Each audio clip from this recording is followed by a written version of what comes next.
Comic Timing is member supported by listeners like you over at patreon.com/comic timing. We thank you very much for your continued support of the show. For every dollar that you give, you get access to behind the scenes content like articles by Chris Naudis. She recently watched the Chainsaw Man movie, and there'll be an article coming up about that ever so soon. But there's also currently a King of the Hill article up there if you want to learn more about her rewatch of that. Also, occasional stuff from us on video and audio-wise, and possibly some more to come that will make you guys very, very happy, and stay tuned for that once we get official announcement. But patreon.com/comic timing. And if you want to give a one-time donation, that's available at paypal.me/IAM sci-fi. 275 episodes. Woo!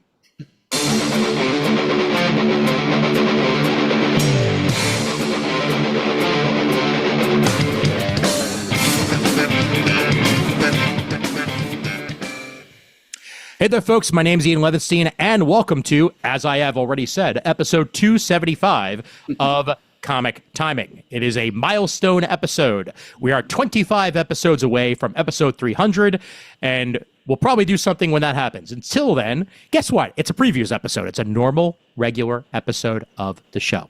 And joining us for this episode, of course, to my Zoom left, Raph Suhu. What's going on, Raph? Hello, viewers. Hello, listeners. Hello, everyone who checks out this podcast. Hello. Hello. Can you hear me? Yes, we can. Am I audible? You are audible. We are also available on Audible, by the way, and Amazon Podcasts and all those other places that you can find podcasts. Also joining us is Murd. Hi, Murd. Hello, my baby. Hello, my honey. Hello, my ragtime gal. Ooh, man. That was good. I joined into the hello hilarity there. Oh, man. Hi. Well, yes, it is indeed a previews episode. It's the three previews mavens joining you once again for that. We're mid-month here in February, but February is a short month, so it made more sense to do it sooner than later. There's also going to be a skip week for the podcast built in next week. If I can manage to get a syndicated episode out to you folks, I will indeed.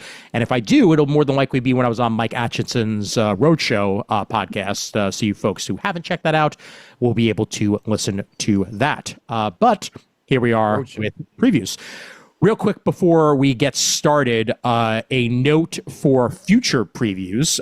We will probably have one more catalog to peruse if they do indeed decide to put one out, as I believe it was last week. It was officially announced that Oni Press is going Penguin Random House exclusive.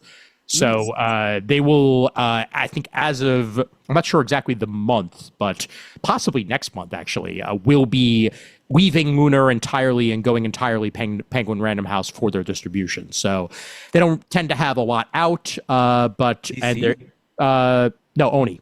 No, Oni. I mean DC isn't DC Lunar exclusive? DC is Lunar exclusive, yes. But as is, I think Image is technically Lunar exclusive now, if I remember correctly. Yeah. They might so we do have those two to do through Penguin Random House. There's tons more through Lunar though, and the way we did the catalog last month, Raph, is how we're going to do it now, where rather than split off ones that are inside of the Lunar catalog, we're just going to start with the Lunar catalog, get to DC, and then deviate over to Marvel and any of the other catalogs that are there. Good to know. Just a note in general that Oni will be elsewhere. So any of you folks ordering, you're going to have to make sure that you that your comic shop knows, A, and B, that if you don't see that in the Lunar catalog, it's because they ain't there. So plain and simple. And guess what? Diamond's still bankrupt. All right. Anyway, let's go ahead. And you're saying I should unsend my resume to Diamond? Yes, for the 9th time, you should unsend your resume to Diamond. Not that you have, and not that you will, but still. I do miss working in industry, but yes, I haven't sent it. On a related note, industry, the show, it's a cross between the UK show Skins and Secession, meaning that there's a whole lot more sexual activity than there would be on a usual show about the industry. But either way, a lot of fun, good times. I'm about to get up to Jon Snow joining the cast of that in season 3, so I will soon know nothing. All right, we are on our February previews catalog here. and we will start ourselves off with Abrams and move our way down. And starting off with Soviet Land. Good old Soviet Land, a must-read thriller that turns madcap and melancholy about a down-on-their-luck duo of swindlers looting their way through the decaying remains of the USSR. In Soviet land, graphic novel reads You. Ooh. 1990s Russia. The USSR has ceased to exist. Its dimly remembered promises of utopia have dried up. And amid the rubble, scavengers and looters abound.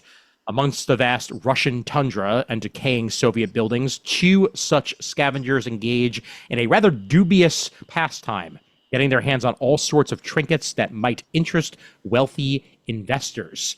And Slava is one of them.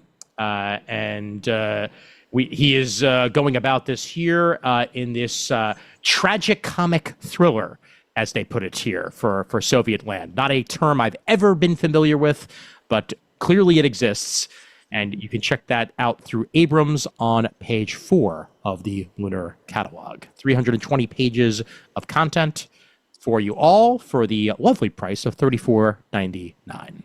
It's just they throw jokes in so that it's not so completely bleak and hopeless. I get it. Fair enough. Run is also getting a full trade here. First you march, then you run. This is from the #1 best-selling award-winning team behind the March trilogy. Comes Run, the conclusion to their groundbreaking graphic novel series, now in paperback. I know we've mentioned that in the past, and I think I own March if I remember correctly. But this will conclude the trilogy with Run here on page 7 of the Abrams catalog. And then Hirschfeld's icons. I love Hirschfeld. Hirschfeld drawings are simple and yet refined, and he always manages to get his name in there somehow. This is a collection of 25 removable, ready-to-frame prints by Hirschfeld, featuring some of his most recognizable icons of the 20th century. So if you're interested in that and you just want some pretty art available to you, that is there on page 8. Brinda Kumar brings us Japanese Springtime, contemporary color by numbers book. That's what we like to call a coloring book for adults. Mm-hmm. Cherry blossoms, the arrival of the storks, a distant view of Mount Fuji rising above the clouds. Nothing evokes the idea of Japan better than its mild and colorful springtime. And this brings 20 brand new illustrations, each transformed into a sophisticated color by numbers, puzzles, talented artist. Binda Kumar will delight anyone who enjoys coloring, the graphic arts, or armchair travels. All there for you there on page. I would lightly disagree on that. I think what evokes Japanese imagery the most is a giant nuclear death blizzard trampling over everything, but that's just me. Understandable. Guess what? We're going to see him a lot in this catalog because he's literally everywhere. So yes, we'll get to that version of Japanese history for you right there. He'll be around. My first Disney pal, Donald Duck, I will pass in passing here. It's a board book. It's cute. It's adorable. He's not wearing any pants on page 13. Carl Barks. Mm-hmm. Yep. He's wearing pants. Yes, he is. New printing as well of the Fantastic Four Full Circle graphic novel. So if you have not checked out Alex Ross's absolutely gorgeous Fantastic Four graphic novel, Abrams is putting that back into print just in time for Alex Ross to have a new graphic novel out of Marvel on the horizon. So Fantastic Four Full Circle, if you have not checked it out, is available there for you on page 15. On we go to Ahoy. Toxic Crusaders gets its 5th and epic conclusion issue from Toxie Master Matt Bors and new art sensation Tristan Wright. When the Smogulans launched their Seas of Earth in Tromaville, the Toxic Crusaders will need all the snot No Zone can make, Fun Girl can infect, and Major Disaster can throw. Splat. Sounds disgusting. All that and more on page 19 here. Toxic Crusaders, issue 5. All right. The trade paperback of Toxic Crusaders is also available on page 19. That will collect the first 5 issues in full there. That's on page 22. And here we are with the Archie book that we were all waiting for. Archie Comics 85th Anniversary presents Archie Game Galaxy. Let's go. He has an A on his hat instead of an M, you see. I see. Mm-hmm. That Visually makes distinctive. Exactly. That makes it legally distinct as well. But just in time for the Super Mario Galaxy movie, explore the worlds of gaming with Archie and friends in a brand new Archie Game Galaxy story by Holly G. and Bob Smith and Jack Morelli. That's the only way you can pronounce that name. You add an exclamation point at the end of a name, you got to pronounce it that way. Just like Elliot S. Megan. Right. I was thinking the same thing. Or Scott Shaw.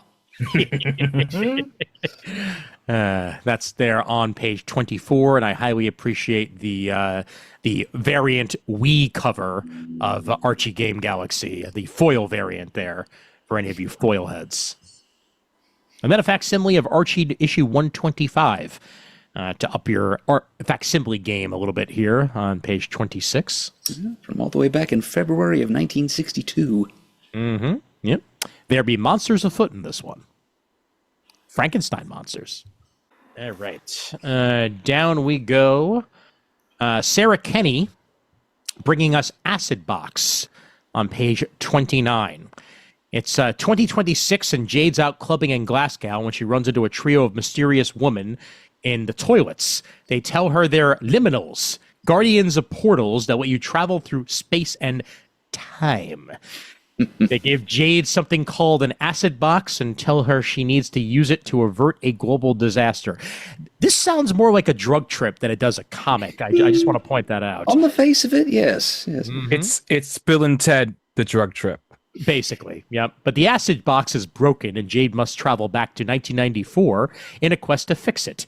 She tries to change the future, the world, and pressure of making friends and saving the world might just prove to be too much for her messy and imperfect brain. Well, that's like bogus. Whoa. A celebration of rave culture through history, Acid Box explores what it means to be human. Mm-hmm. Yep. Sarah Kenny brings that to us there on page 29, along with James Delvin, Rhea Grix, and Emma Vicelli on the artwork chores. And Chris Faust and Mike Diodato Jr.'s Bad Mother gets a trade paperback collection. So any of you Diodato fans, you've got something to read in full there on page 41, Bad Mother. Cullen Bunn and Diodato Jr.'s Red Zone is also getting the trade treatment. Diodato Jr., he's everywhere, and he hopefully is not using AI on his artwork, but there have been thoughts. Page 49. Mm-hmm. I hope not. I really hope not. Yeah, please don't. I know. Yep. All right. We're in Bad Idea at this point, which means, guess what? There's going to be a whole lot of preview pages.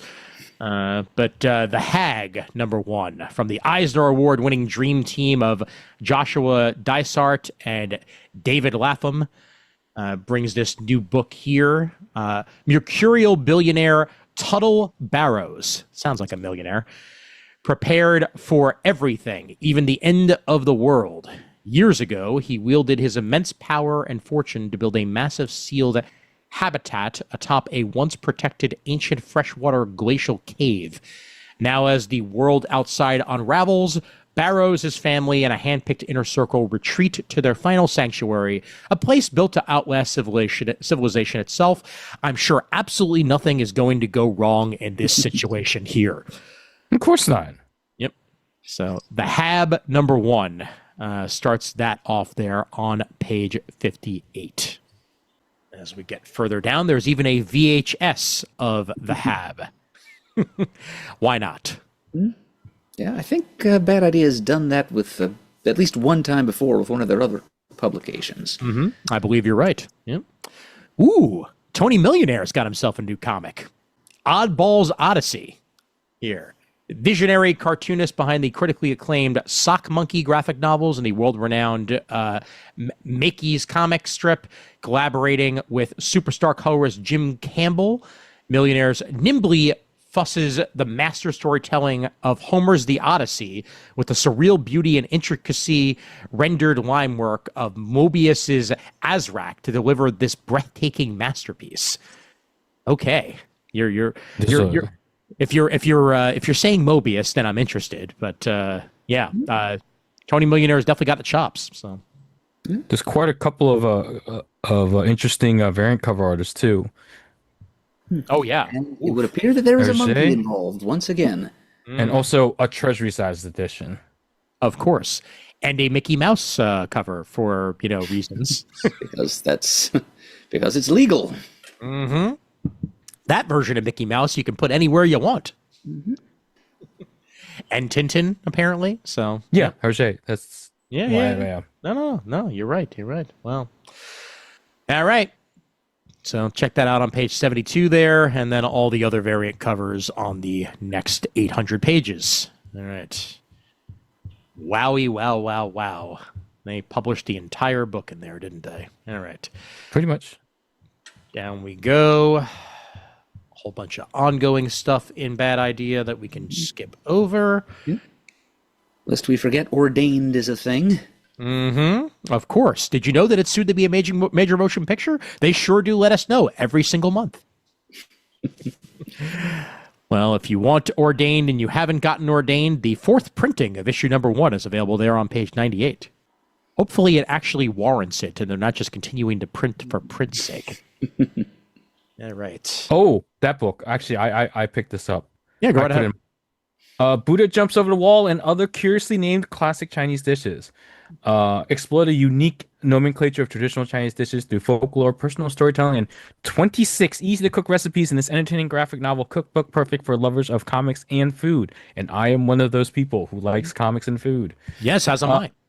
Right. Storytelling is one of the most universal and collaborative components in every culture. In Chinese culture, dishes are often connected to a classic legend, a famous person, or historical event, underlining the importance of food. In this delightful graphic novel style recipe book, Chinese American cookbook author Ying Chang Compostine explores the folkloric stories behind beloved Chinese dishes and gives easy to follow recipes for each. Stories and recipes are illustrated and presented in panel layout with art by award-winning children's book illustrator Vivian Trong. Sounds good to me. Yep, it's in my order. Good. I may have to borrow your copy and make some dishes. Yes, you will have to make Buddha jump over a wall. Yes, I will. And other dishes of culturally significant Chinese culture. Chronicle books there on page 103. Then down we go into Clover. Another Dick Tracy collection. We're on 1943 now with our Dick Tracy collections. Written and drawn by the one and only Chester Gould. And this collects the entire year of 1943 of the Dick Tracy strip in one collection on page 109. Then Dracula of Transylvania tarot cards for any of you folks who want to read your fortunes with blood. That is available for you as well. Good for you, Ricardo Delgado, on page 112. That would have been great for our Strahd campaign. Yes, it would have. And just like that, we're up to DC. So, see, things haven't changed. We get to DC at around the same time. We just get the Image way later. So, there you go. True. Yep. Oh, no. What? Another Hattush book coming out before Hattush finishes. It's only from the world of Hattush. Right. That's true. It's not Hathreesh. So, like, we're right. If Hathreesh came out before Hattush, then that would be a problem. Right. No, that would be awful.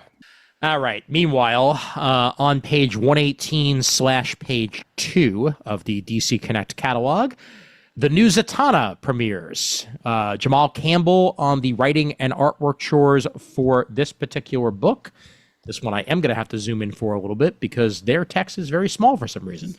Zatanna Zatara embarks on her greatest tour yet as the newest and first prime magus in millennia It is now Zatanna's sworn responsibility, I hear that comes with great power, to oversee and guide the world of magic. All eyes are on her. How will she accomplish this grand task? How will she shoulder the heaviest of responsibilities? How will she confront the horrors waiting in forgotten histories? With a wink, a flourish, and a whole lot of magic. And that is exactly what I should expect from a Zatanna comic, and that is what we will get from Jamal Campbell's Zatanna here on page 2/118. I really wish that entire solicit was backwards, but what can you do? Ooh, really like the character designs. That's a nice, simplified yet refined Zatanna costume there. A little bit of addition there with the cape and everything. I'm digging it.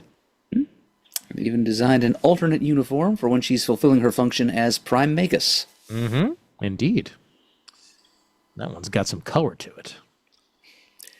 And now, Jeff Lemire writing a Firestorm book. Yes. It's called The Fury of Firestorm, written by Lemire, art by Raphael de la Torre, and we begin with Firestorm mysteriously showing up in a little town in Colorado and transmuting the crap out of it, for no apparent reason. Uh-oh. So there we go. It's a mystery, a scandal, a significant conflict. And we've got a couple of classic Firestorm supporting cast members shown in the background who are probably going to be trying to get to the bottom of it. Most probably, yeah. I saw pages of this in the Raphael group chat that I'm in, and I'm really looking forward to this. Nice. Wait, are you seriously in a group chat with a bunch of different Raphaels? No, I wish. I really wish. Because it sounds like we should all something get together. Yeah. Me, De La Torre, me, Albuquerque. Like, we all should get together sometime. But we don't. Have yourself a referendum. Yes. I'm a part of a Facebook group. They haven't posted in a while, but I'm a part of a Facebook group with just a whole bunch of Ians. So it's just literally just nothing but Ians. So go figure. Yep. That's there on page 4/120. The Fury of Firestorm by the one and only Lemire. Really curious how this is going to wind up turning out. The premise almost sounds Civil War-esque. So really want to know where this is going to wind up going. Oh, and there are set preview pages. You were lying. They were in the book. They weren't in your group chat. You're silly. All right. Yeah. And then a Batwoman issue 2 by Mr. Rucka there on page 6/122. And the second issue of Tony Fleek's Deathstroke there on page 7/123. Lobo's second issue there on page 8/124. Yeah, so Batman Wonder Woman Truth #1 by Jeff Loeb and Jim Chung. Wow. I mean, when's the last time you saw Jim Chung do sequentials? It has been a while. I can't even think how many years it's been, because like I see his work on covers all the damn time, but Young Avengers. No, there was definitely a one shot. There might even been I think there was a Free Comic Book Day one shot that he worked on. I think it was for the Avengers, if I'm remembering correctly, but it may have even been a DC book. It may have even been a Justice League book from a couple years back. But I think that was the last time I saw his name on sequentials. But this Batman and Wonder Woman team up by Loeb and Chung. The lasso of truth has been stolen, and the Cape Crusader and Amazon Princess race to ensure a safe return before it falls into the wrong hands. This is the aftermath of part 1 of Batman Hush, featuring the devious duo foolish enough to steal from Wonder Woman the Joker and Harley Quinn. Batman Wonder Woman Truth #1 on page 10/126. Oh, by the way, it's either Axis or the Clone Conspiracy or Civil War 2. Okay. I think it was Civil War 2 then. Yeah. That sounds like the most recent, but I could be wrong. It was the Free Comic Book Day. Yes. From 2016. Yeah, that's the latest one. That's 10 years. 10 years. Oof, man. All right. Absolute Batman gets its 19th issue on page 12/128. We got Absolute Superman on its 18th issue there on the next page. Absolutely. Thank you. Was waiting for it, and there we go. And then Absolute Martian Manhunter, absolutely issue 11. Who's behind the agency? You'll find that out inside there on page Absolutely. /130. That's your second. Absolutely. You get one more, and then no more after that. It's 3 absolutelys, and you're out. I'm just letting you know. It's the rule of threes. A joke is funny only 3 times, and then it's overdone. Got it. Like the status of one's parents, or if they're alive or not. Thank you for breaking that one down and using synonymous language for that. I appreciate it. Meanwhile, trapped by the Mirror Master, so we get Mirror Master involved with Absolute Flash in its 14th issue there on page 15/131. And this one's going to be a doozy here with Batman issue 8. Matt Fraction still writing it. Ryan Sook is doing the art for this issue. And we're remembering that Alan Scott used to hang out in Gotham City. So it's a hero, a villain, and a reporter walk into a bar. No, 3 old men, one night in Gotham, and each have encounters that will reverberate across their city forever. So, yeah, it's anytime that anybody remembers that Alan Scott lives in... Well, that Gotham was Alan Scott's town before it was Batman's, I'm interested. Absolutely. Yep. See, that was unintentional. I just said it, not absolute. We're moving on. All right. But I will add to that Poison Ivy, still mayor. Very weird. So, yep. Yeah. I hadn't realized that she'd become mayor of Gotham until I read this previews. So, yeah, weird. Also, I agree. Is that supposed to be Vandal Savage? Yes, it is. Commissioner Vandal Savage. Okay, I'm getting those from my buddy Demetrius at Everyone Comics in Longland City, so I gotta go pick them up. Yeah, if I'm remembering my lore correctly from the first issue of it that I read, it's Commissioner Vandal Savage. So okay, yep. And is this something that Fraction has put in place, or did this happen elsewhere? This was made, I think, at the end of Zdarsky's run, if I remember correctly. And Fraction stuck with it and held it over for his series. Good for him. Yep.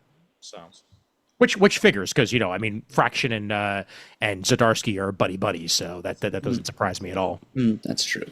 Speaking of which, Sex Criminals is going to become a TV series. So, all things. Wow. Yep. Go figure. All right, down we go a little bit further in. Superman number 37. Superboy Prime is hanging out on DC's mainstream reality. I don't know whether that's Earth 1 or Earth 0 these days. I've kind of lost count, but yeah. He's not on Earth Prime. He's running around and hopefully not killing anyone in the mainstream DCU, and... looks like Robin has to deal with him primarily. Yeah. Last I heard, he was playing nice. Whether or not he continues to is up for debate. But yes, he's there. His costume is streamlined and looks a little bit more like the New 52 version of Superman's. Yeah, he's wreaking havoc like he tends to do. So I got the April Jules variant. I figured you did.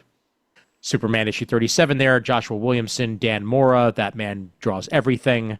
On page 18/134. And then on the bottom there, Superman Unlimited number 12 gives us older stories in the life of John Kent, back when he was still a youngin'. And it looks like we will have some pupper action in this one as well. And we're even being teased with the return of a certain Super Monkey. Ooh. Haven't seen Beppo in a while. That's true, yeah. I think I got the March variant or the Things to Come variant. I don't remember. Things to Come variant looks pretty good. Page 18/134 once again for that. And then in Supergirl number 12, yeah, she's looking a little bit different. Just saying. Somehow I don't think this look is going to last. But no. It's temporary. You're going to fix it. Cyborg Supergirl, essentially. Sophie Campbell's run here. Super Boys continues to heat up with the reign of the Super Boys going through the Super books. And then in Action Comics 1097, get some really cool guest appearances in this one. Yeah. Instead of the Legion of Superheroes, it looks like he's getting visited by the Super Buddies. Mm-hmm. Indeed. Booster Gold, Mary Marvel, and Martian Manhunter on the cover to that. Page 19/135. That Martian Manhunter costume also makes me a little bit surprised they're using that one. I guess through rewritten history, he wore that one a little bit earlier on in his life cycle, and less of just wearing trunks. So go figure. Page 19/135 for that. Ah, and the Justice League Unlimited for this particular month. Unlimited, definitely. United, hardly. The strongest voices in the Justice League have begun granting amnesty and membership to supervillains, and mutiny is brewing. Plus, Guy Gardner leads a mission that will have startling consequences for the entire galaxy. Yep. You see a certain shark and a certain Harley on the cover to Justice League Unlimited there, issue 18. So you know that's going to be fun times. Oh, yeah. Yep. Page 20/136. And this will begin the second chapter of DC All In, Act 2 of that. Jadzia Axelrod and Nicole Maines are the writers behind Justice League Intergalactic Special #1. That's Jadzia Axelrod, by the way, not Jadzia Dax. The planet Naltor and the Green Lanterns that protect it fall under the spell of the wretched Witch Queen, who harnesses the planet's dream energy in hopes of taking over all that lies beyond. But have no fear, Star Sapphire's assembled team of Justice Leaguers will no doubt liberate them all. Except, well, Green Arrow sure does hate space, and Adam Strange's ship comes under attack before it enters the orbit, and Galaxy invited her best friend along, one of the League's most wanted, Dreamer, along on the mission without telling anybody. And Dreamer's vision seems to spell doom from the very start. So this ain't going to go well, but No. either way, Justice League Intergalactic Special is there for you, beginning Act 2 of the All In Initiative on page 21/137. Good times. I feel like if your name is Jadzia, you were made to write comic books. Just saying. Or run operations for a space station for a commander that is also a religious figure. Yes, that too. By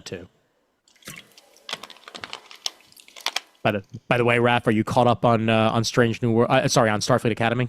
Oh yeah, I caught up last Friday. Okay, good. Yeah, just because of who we were mentioning, thought I would ask. Yes, Okay. yes. All right. And Tawny Newsome. Yes. Good times. Wonder Woman issue 32 here. They've been hinting that we might be leading towards the death of Wonder Woman. Whether or not that winds up happening, who knows? But we all know that'll stick. But Tom King and Daniel Sampier bring us the 32nd issue of Tom King's Wonder Woman there on page 23/139.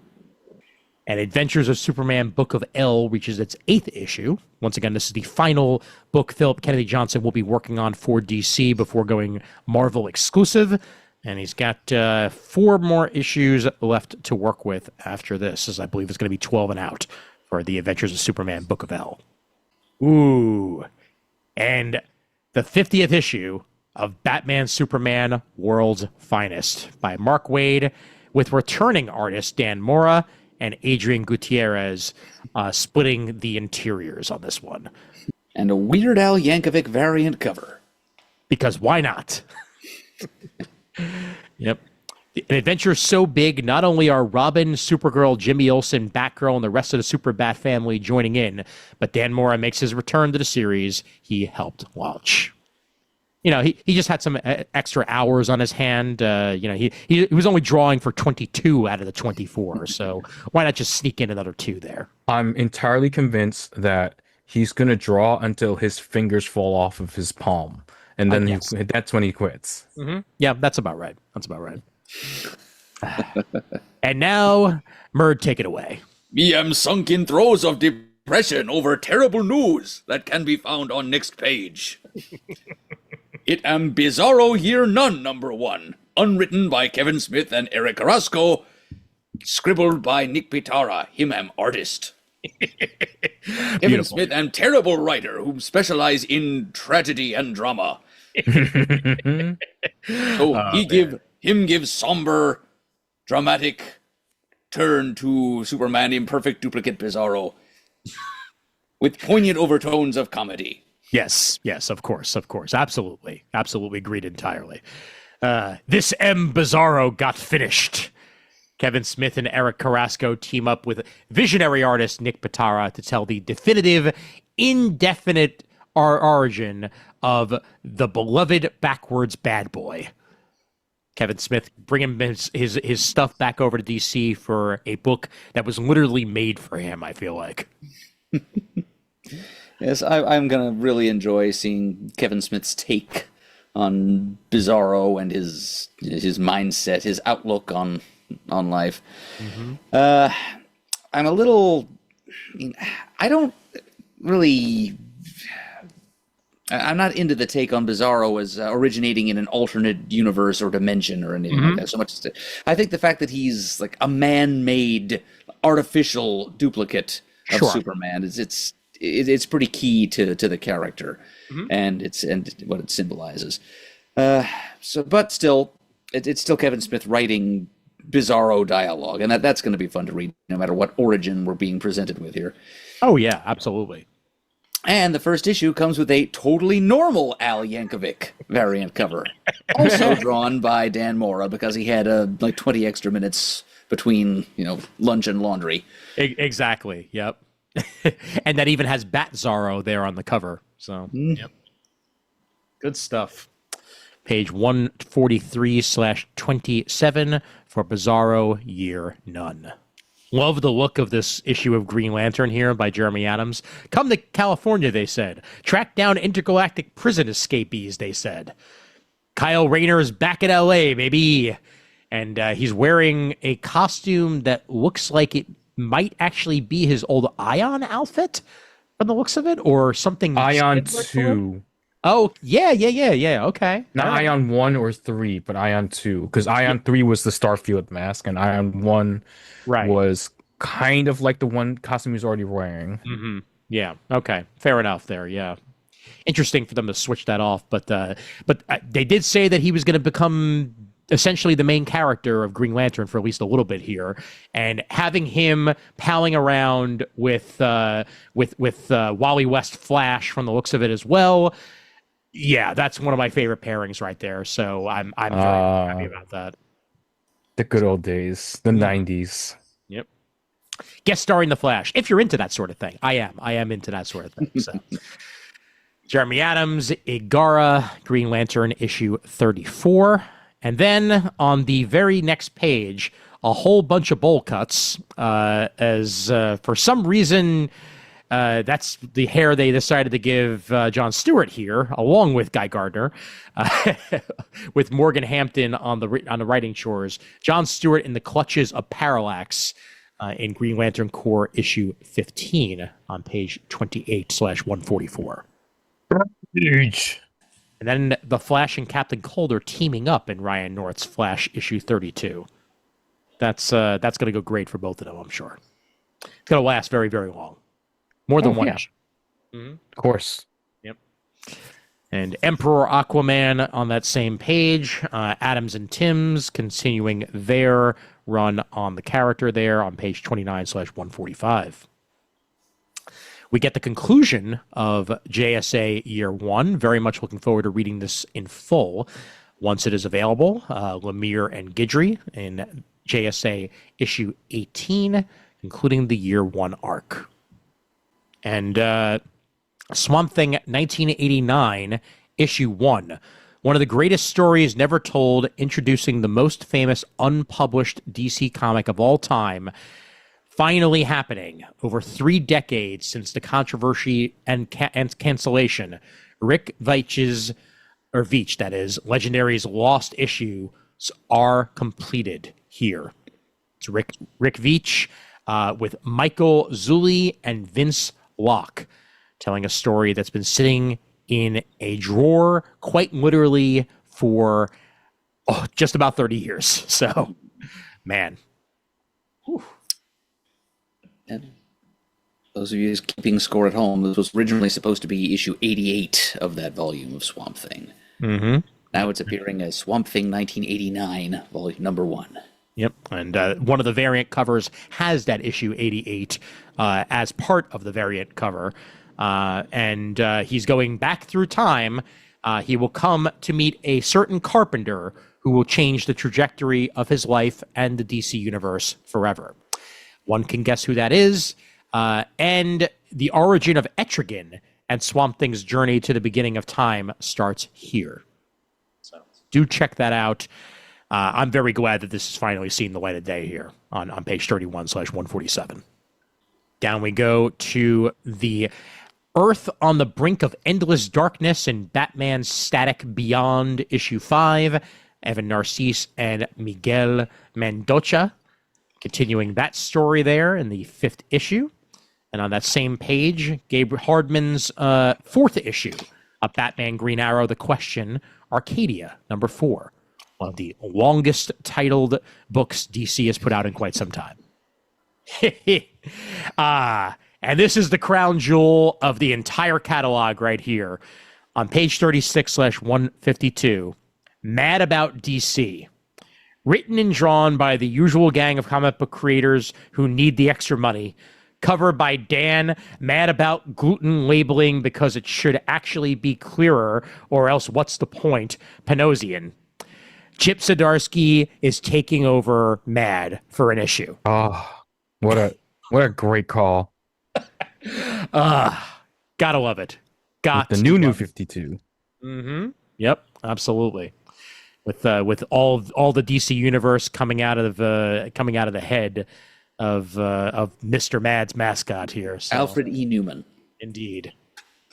Thank you very much. I knew I was going to forget that, and I'm glad that you remembered it. Alfred E. Newman is a face to be reckoned with a middle gap tooth that I always enjoy, and this issue, I may actually track this down at a comic shop just to own it, to be entirely honest with you. Mad About DC on page 36/152. Facsimiles for the month include Dark Knight Returns issue 3. We get Superman's pal Jimmy Olsen issue 115. One of my favorite covers of all time, and a perfect example of Superman as a dick. Nothing gets better than Superman withholding water from Aquaman and Jimmy Olsen. No notes. No notes. You're a dick, Superman, and it shows. So that's a good facsimile there for any of you folks looking for that. Leo Dorfman and Dave Wood, Superman's pal Jimmy Olsen, issue 115. And then on the next page, we get a facsimile of World's Finest Comics, number 195 by Bob Haney and Jack Miller. Some Ross Andrew art along with that.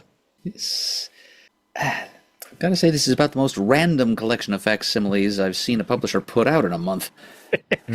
Agreed entirely. Yeah, because I'm not quite sure why this warrants it, quite frankly, outside of yet another example of Superman being a dick, as he's literally forcing Jimmy Olsen and Robin to dig their own graves here. April Fools? I guess. Yeah. Okay. All right. Yeah, that's what I'll go with. But honestly, they should have just went with Mixie-X-Pittelek issues if they were going to do that. But that's true. Yeah. But I guess, they wanted to be a little different. I guess. They're also continuing to facsimile Batman Year 2. So we get Detective Comics issue 577 in that one there. And a facsimile edition of a comic that I still own somewhere in my collection.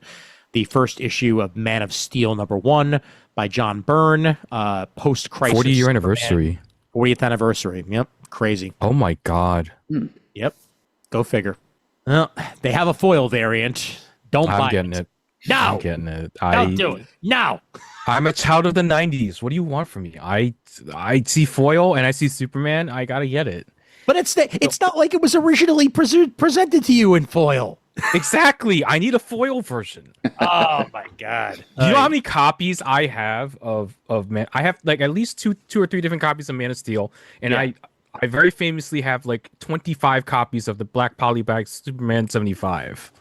So here's what you do moving forward. Okay, so rather than get the holofoil versions, just buy some aluminum foil and just wrap it around the comic. It'll be the same damn effect. You know? You can do your very own home foil embossing. Exactly. I Exactly. could charge for that. I just charge people for that. Custom foil embossing of your comics. Just like forget binding your comics. And now it's custom foil. And Exactly. Why not? Why not? Meanwhile, I love this issue. yeah, to continue the April Fools of it all, Action Comics number 454, Superman will gladly pay you Tuesday for the hamburgers he's going to eat for you today. I own this. I love this so much. It's so good. So good. More burgers! Keep them coming, or I'll starve to death. Oy vey. Action Comics 454, I love you, don't change. Oh, now this is an interesting project here on page 40/156. Supergirl The World. It's the product of the efforts of an international consortium of creators from 15 different countries, telling 15 different tales of Supergirl and her place in the world as seen from 15 different cultural perspectives. Interesting. A long list of writers and artists contributed to this one. Mm-hmm. Yes, indeed. Yep. Love the concept behind this, and in general, I appreciate when comic book companies give us these type of one shots where it is literally a different perspective along with a different story for each tale being told. So, absolutely. Yep, and it's yours for $99. Question mark pages of content, and it's available on the 2026. So somebody messed up. Or somebody just didn't have all the information they needed when this thing went to print. Oh my god! And they never updated it. But at least they got the 99 right. You know, and that question mark looks close enough to a 2. So guess what? You're charging $2.99 for this issue. That's it. Works All for right? me. Yep. Welcome back to We'll pay that for 2008. this. Oh man. Well, Supergirl the World, either way, sounds like it's going to be really cool, and I'll read it digitally when it's available rather than pay question mark 99. So Speaking of digitally, I just happened to check into my DC Universe Infinite. yeah. I now officially know I have a 12-issue gap on all of my Superman comics from the year 2000. I stopped reading Superman for a full year. Wow. And it's the only time, it is the only gap in the last 29 years of collecting that I stopped buying Superman. Wow. Well, then So I got to get those. here's something that you're going to have to do. Once you track those down, you're going to let me know what issues those are, and we'll do an episode on them. I can tell you right now, it's at least I'm in Adventures of Superman right now. It's Adventures of Superman 582 to 591. Okay. All right. All right. Then I jump back in for Awards at War. Okay. Our worlds at war. Our favorite attempt at sad, gloomy Superman. Oh yes. I loved it. It was great. It was a lot of fun. It had its moments. It had its moments. It had its not moments as well, but it had its moments. Definitely. All right, let's head back into the book here. Page 41/157 has a very interesting take on Orion by Nyozi Ukazu. The festivals of New Genesis are merry, and the gods who fill its skies are lovers. But Prince Orion, adopted son of the High Father, is none of these things. A brooding, battle-hungry warrior, Orion wonders how he was ever chosen to become an intergalactic prince, secretly in fear that he does not belong on the planet he calls home. And then Orion's darkest nightmares are confirmed when the High Father himself brings Orion's true parentage to light. Not only is Orion from Apocalypse adopted as part of a cosmic past, but he is the spawn of the tyrant Darkseid. How can Orion face his loved ones as a beast from Apocalypse? Well, you will get into that here as a very grounded sort of year one take on Orion is presented to you here, written and drawn by Nyozi Okazu on page 41/157. This one doesn't have question mark 99. This one's going to be $16.99 for 208 pages in softcover, 6x9, aka manga format. Not bad. And then in all ages, Lex Luthor, Diabolical Genius graphic novel, because clearly this is something we've all been looking for. Actually, weirdly enough, I kind of have, because this looks kind of fun. I like the almost question mark on the top of his head. Oh, man. Yep. When his father, Lionel, is thrown into prison by none other than the meddling Blue Boy Scout Superman, the heir apparent to the Luthor crime empire must find a way to get his revenge. And Lex has the perfect plan. With the help of Slade Wilson, he's going to kidnap Lois Lane. Lex knows that Superman would trade just about anything in exchange for Lois's safe return, maybe even Superman's ultimate weakness. But what happens when Clark calls in his broody friend Batman instead? That's what you get here with Lex Luthor Diabolical Genius by Christoph Bogasks and Valerio Chiola on page 42/158. Very Steven Universe-esque artwork on the next couple pages. Yes, Superman looks more like Magilla Gorilla than like Superman in this. Kind of Wreck-It Ralphie also. A little bit Wreck-It Ralphie, but I swear that's Steven's face. Like that, they basically just gave Superman Steven Universe's face right there. It's in the eyebrows, I think. Yeah, definitely. Yeah, but Luthor originally was older than Superman is. Yes. And then gradually he was de-aged to the point that they were peers and knew each other at Smallville, and they were the same age and everything, and now somehow we've gotten to the point where Luthor is supposed to be younger than Superman. I mean, granted, this is not in continuity. This is the young reader's take. Mm-hmm. Well, it's just Luthor younger than something about that just doesn't compute to me. Well, actually, it's actually its own alternate. I don't know. But yeah, either way, I agree with you. I like them to at least be the same age. So had they made him Superboy in this, then that probably would work a bit better for me. Yeah, definitely. But then we get Superman's good guy gang follow the leader on the next page here, which is the type of all ages action that I like to see here, as this just looks silly fun.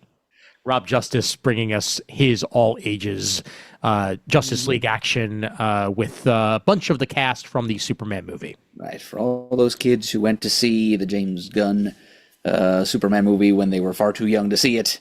Finally, they can see some age-appropriate content based on the characters they saw up there. Absolutely. Yep. Murdering foreign heads of state and having a good time. Oh, yeah. In kid comic form. It'll be great. Absolutely. There's the third. There you go. That's it. All right. Just in time for the trades, too. So well done. Exactly. Well, that's why I timed it that way. Well done. Batman Volume 1, Fraction and Jimenez's first volume of Batman is available for you on page 162/46. And on that same page, you get the Boy of Steel volume of Action Comics that Mark Waid worked on along with Skylar Partridge and Chan Tormey, which brought Superboy back into the continuity lexicon of DC Comics. Volume 4 of Wonder Woman by Tom King on the next page, page 47/163. Yep, that's the Mouse Man arc. Mouse Man knows. Mouse Man knows. He does. And Gabe Hardman's Batman Green Arrow, The Question Arcadia, already being solicited in trade, the same issue that the final issue of it is being solicited as well. So four issues of that there for you here, all for you. Mm-hmm. Just to give you another chance to read that title a second time in one episode. Yep, and I hadn't realized just how chrome and shiny Batman's outfit is in this. It reminds me a lot of one of the action figures that they made for Batman the Animated Series back when that was happening back in the day of a armored Batman that looked a lot like that. Gotta sell the toys. Mm-hmm. It's called being toyetic. Mm-hmm. Justice League, Cheetah and Cheshire rob the Watchtower, which is my favorite title of recent memory. Rucka and Nicholas Scott, I'm reading that. And that there's the trade for all 6 issues of that there on the bottom of page 48/164. There's a full box set of the DC Compact comics that have been put out so far. So All-Star Superman, Watchmen, Batman Long Halloween, DC New Frontier, Batman Dark Knight Returns, and Kingdom Come, all available in one box set for $50 on page 49/165. I already have a third of them. Yes, you do. Waited. Yes. But, oh well. I'll give them away, and then I'll keep the box set for myself. Sure, yeah, why not? Why not? Do it. Compact Comics get Superman Red Sun and Batman Under the Red Hood, along with Gotham Central. Gotham Central was a must-read, by the way. Anybody who has not read Gotham Central before, one of the best comics that came out during the 90s, and it's Brubaker, Rucka, Lark. It's great comic books on page 51/167. I think I just said 90s and I meant 2000s, but either way, Gotham Central. Yep. Do you miss when it used to just be called Under the Hood and it didn't need that blatant hammer you on the head under the red hood? I kind of do, but I'm also not surprised that they just added that in there for extra emphasis, especially after they had the animated movie be named that as well. So yeah, that's true. Yep. But either way, page 51/167 has that. Then we've got some DC Finest on the next page. Some more Peter David Supergirl being collected. Die and Let Live. Da da dun da da dun. Dun dun dun dun dun dun dun. Part of me feels like you should have sang it backwards if it was Die and Let Live. I'm not that good. Okay, fine. But this collects some of what I was reading at the time of Supergirl. This is Supergirl 19 through 35, including the 1 million issue, as well as Resurrection Man thrown in there, issues 16 and 17. Team Superman Secret Files and Origins #1, Team Superman #1, and then some extra in there from Adventure Comics 80-page Giant for good measure. So DC Finest Supergirl Die and Let Live. And on that same page, we get some DC Finest Robin, the origin of Robin. And by this, we mean the origin of Mr. Grayson, not any of the other Robins, I believe. It's all Silver Age or Golden Age, it looks like. No, I'm Silver Age. Yep. All right. Get some Sergeant Rock at the bottom of this page 52/168 as well. Back in the Robert Kanigher and Bob Haney era of Sergeant Rock of Easy Company. So do check that out if you're interested. And also, while we're at it, Team-Ups, The Impossible Escape. So a whole bunch of different DC Finest team-ups there for you as well, with more Haney action. Primarily Brave and the Bold stories from issues 106 to 130, plus additional stories from Super Team Family 1 through 7. Yep. And on the bottom of page 53, we were all waiting for Legends to be re-solicited. So, well, there we go. Yep. It's a 40th anniversary of that, too. Oh, wow. I know. Yeah. Oh, wow. Yeah. Ostrander, Ween, Levitz, DeMatteis, and others. Artwork by John Byrne, Keith Giffen, Luke McDonnell, and others. Not nearly as well regarded as, other crossovers of the day, but Legends is definitely still worth checking out to see what the world was like post crisis in DC land. So do check that out there on page 53/169. And Camelot 3000 getting back in print. Mike W. Barr and Brian Boland's Camelot 3000. So any of you folks who are waiting to check that out or were interested in it, you get the opportunity once again there on page 53/169. There's a milestone compendium, the 5th of them, written by the one and only Dwayne McDuffie, along with some Ivan Velez Jr., Jackie Ching, and others. Collects a whole bunch of different milestone comics chronologically. into one trade collection there on page 54/170. Always happy to see anything Dwayne collected in any form. And that concludes DC. So with that, we'll head over to Marvel. Once it loads. There we go. Okay. So unlike DC last month, they're not hiding it. It's straight up front and center that we're going to be talking a lot about Spider-Man, Superman in this particular issue because of course we are. So why wouldn't we be, quite frankly? And starting us off with that Marvel DC Spider-Man/Superman, written by Brad Meltzer, Jeff Johns, Dan Slott, Wheezy, Bendis, Aaron, Kelly, and others. Artwork by a lot. Pepe Larraz, Gary Frank, Marcos Martin, Todd Knock, Sarah Pacelli, Russell Dodderman, Humberto Ramos, and others. I will point out, Todd Knock, one of the few creators that I believe is on both the DC and the Marvel one-shot. So that, I mean, yeah, he's got a relationship with both of them, and he works for both of them all the damn time, so it makes sense. But love to see it. Love to see Todd Knock getting the love. So this is Marvel's dip into the crossover realm for this particular issue, and yeah, I'm happy to see it. Really hope that there's further crossovers to come. Maybe we'll eventually get another JLA Avengers crossover. Who knows? But either way, I'm happy to see these companies playing nice after all these years of, well, not playing nice. So Yeah.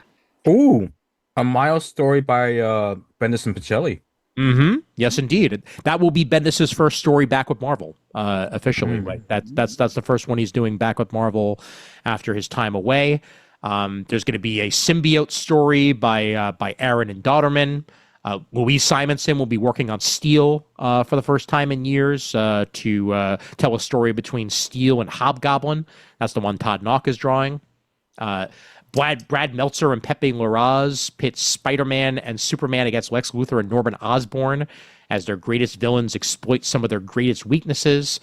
There's going to be a 1930s Spider-Man Noir and Superman crossover as told by Dan Slott and Marcos Martin. Mm-hmm. That's the one I'm most looking forward to. Absolutely. Yeah, that one's going to be pretty fun. The first Jeff Johns story with Marvel in, I believe, 20 years. So since the Avengers? Yeah, I believe so. Yeah, I don't think he's worked on them since then. Because his Thing miniseries, I think, was before he was done with Avengers, but I could be wrong with that. But either way, him and Frank teaming up in this particular crossover here with the Super and Spider families, with Mysterio involved. Kelly and Ramos telling a Gwen Stacy and Lana Lang story. This is going to be great. So it's missing. You know what's missing though? What? A Ben Riley Electric Blue Superman story. Maybe they're hiding it. It's very possible. It's very possible it could still be in there somewhere. I'm still disappointed though that you had the ability to use Axis in these crossovers and you're just not doing it.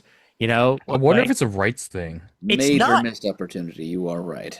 It's not a rights thing, Raph. They literally co-own the rights to the character. Yes. He was created to be the jointly owned property of Marvel and DC. Mm-hmm. So either company can use him anytime, anywhere they want, and this would be the ideal opportunity to just dust off his copyright and throw him out there. Yeah. What if they're saving him for the big JLA Avengers 2 Electric Blue Glue?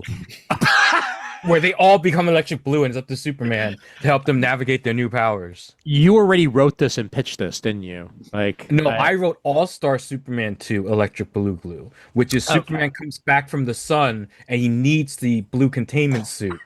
I've had that in a bag for decades at this point. If I ever work for DC, they can have that one for free. Okay, well, actually, I do want to get paid for it, but good. I mean, that's my first pitch. Yeah. Makes sense. These covers are great, by the way. Like, each one has their own personality and style and flair to them. There's been a couple of other variants that have been revealed since. Cardiac. That Bagley one. Superman and Spider-Man versus Cardiac and Conduit.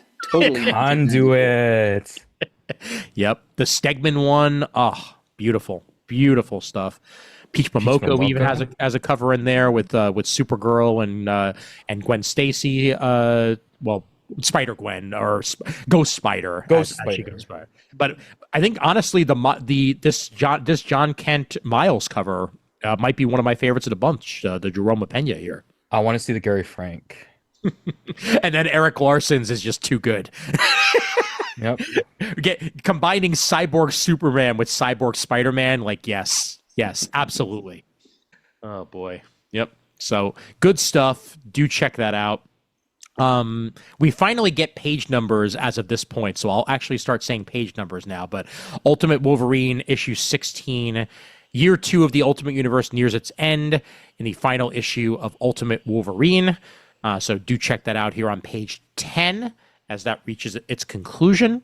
We also get Ultimates issue 24, final issue of the Ultimates, and Ultimate Endgame issue 5 of 5, the end of the line and the end of the Ultimate Universe. There most definitely will not be any more Ultimate comics after this. They promise us that that is going to be the case. If I was a betting man, I would not bet on this because I probably lose. But either Absolutely. That's not a word. But either way, page 12 gets us Ultimate Endgame issue 5 of 5 by Denise Camp and Terry Dodson and Jonas Scharf. Still very weird to me to just find a Dodson and not the Dodsons, but it happened here, so go figure. And Ultimate Universe finale number 1, because the last finale wasn't good enough. We have to have our own finale here with literally everybody who was involved with the Ultimate Universe. Following the events of Ultimate Endgame number 5, the creative teams of the Ultimate books come together one last time to say farewell before they restarted again in like a few months. Anyway, so do check that out. Maybe they're telling the truth. Maybe it won't be Ultimate anymore. It'll be penultimate. You know, who knows? Look at this. I mean, I know we commented on it last time on how much it looks like Onomatopoeia. I just want to once again reiterate how much this character looks like Onomatopoeia in Venom 256 here. Ugh. Not a very original costume, if I do say so myself. Only his are probably guts or something. But Death Spiral also crosses over into Amazing Spider-Man, Joe Kelly and Ed McGuinness. They're on page 15, issue 26 of that. And issue 257 of Venom also has that there on page 16. Oh no. Are we getting Spider Carnage again? We better not be getting Spider Carnage again. We're probably getting Spider Carnage again. Oh well. Looks like it. Yep. Mind you, he's wearing, like, the outfit he's wearing looks like a couple of outfits ago. Like, that looks like the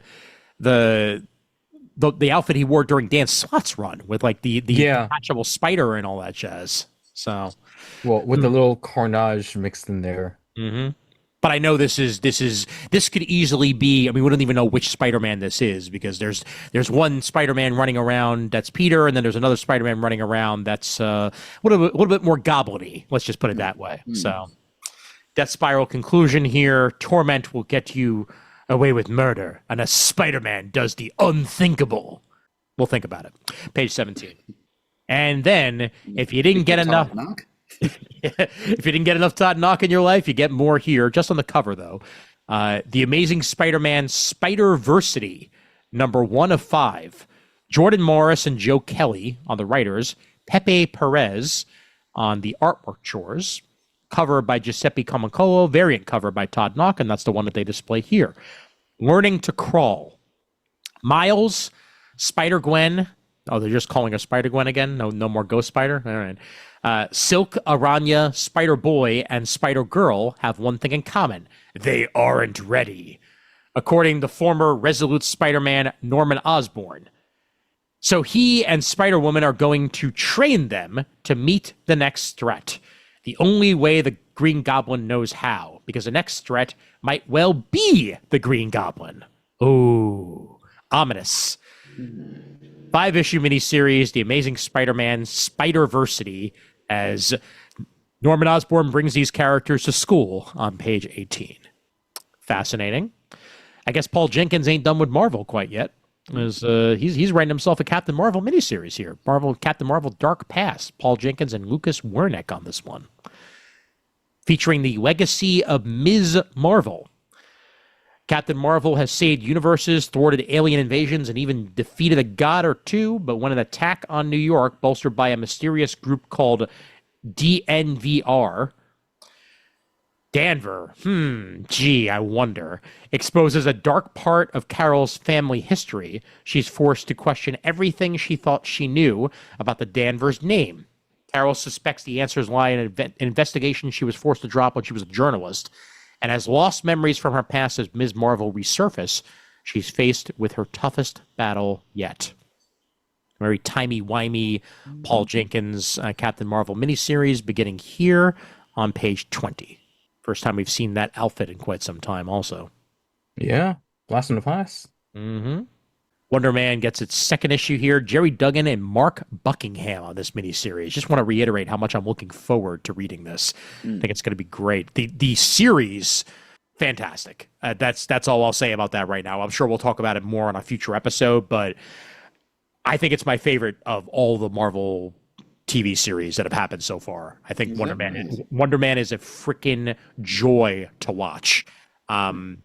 Just absolutely perfect in almost every single way, and it's a send up and love letter to the film industry in general, which just lends itself to that. So absolutely well watching if you get the opportunity. Down we go to Paul Jenkins' other series of note. The Sentry reaches its second of 4 issues here on page 24, and it's Hulk versus Sentry in this one. That should be fun. Page 25, the 50th anniversary of The Eternals, celebrated by Ralph Macchio, Ethan Park, Griffin Sheridan, and Patrick Stump, as the Eternals return in an oversized anniversary special honoring the legendary creations of the King of Comics. Discover untold stories of Earth's immortal protectors, explore the hidden history, and witness the debut of a brand new Eternal, one whose secrets could shake the foundations of the Marvel Universe, if they're used again after this issue, featuring Captain America, Icarus, the Reject, and introducing the Lost Eternal. So all that for you here with artwork by Noto, Eaglesham, and Cho. Excellent artwork team to go with that 50th anniversary there on page 25. And then, because you demanded it, Web of Venom. Jordan Morris, Ramon Rosanas, and Luke Ross. Wow, that was really hard for me to say the word Ramon all of a sudden. Ramon Rosanas and Luke Ross bring us a red and blue Venom, reminiscent of Ben Reilly's outfit with a longer tongue and sharper teeth. Web of Venom #1. An even aller newer Venom presented here on page 26. That is very Web of. It is incredibly Web of. Thank you. Of all the times to say that, this was very much the opportunity to do it, and you succeeded. Thank you, Raph. Yeah, that's why I'm here. Mm-hmm. Absolutely. Doom 2029, Rage of Doom. Written by Frank Thierry. Artwork by Von Randall. Ultron versus Doom in this 2099 comic. I swore we just had the end of 2099, and yet somehow here we are with another Doom 2099 comic, but I ain't complaining because it's Ultron versus Doom. 2099 has ended like 4 different times. Yes, it has. Mm-hmm. Very, very true. There on page 28. And then the second issue of the new Daredevil by Stephanie Phillips and Lee Garbett for you there on page 30. A Matter of Life and Death. Ooh. Okay, these covers for Alias are just going to be ridiculously pretty every single month. They are mactacular. Yes, they are. Alias Red Band #2 of 5. As I pointed out last month, Raph, great to see them using the name Alias again as part of this anniversary. Yep. I think it's been a while, but here we are. Sam Humphries and Geraldo Borges on the writing and artwork chores, as the odd couple of Jessica Jones and Typhoid Mary are focused upon in this second of 5 issues. Ooh. Chip Zdarsky, yes. Happy to see that.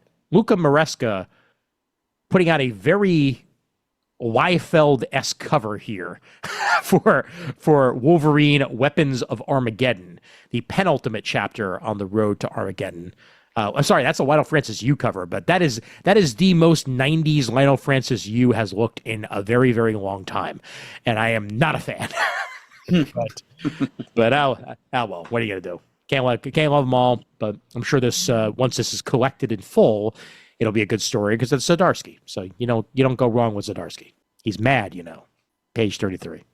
Speaking of Zdarsky, a captain cornered on the road to Armageddon. As after discovering how far Salvation's true Latveria insurgency is willing to go for power, Captain America goes rogue, throwing in with the Latverian liberators to take down Salvation before he can become the next Doctor Doom. But Salvation is prepared for Steve's next attack, and his new ploy has heartbreaking consequences for the team. Zdarsky and Jan Bazald bring that forth on page 34. And on page 35, Captain America's on a horse. So he is.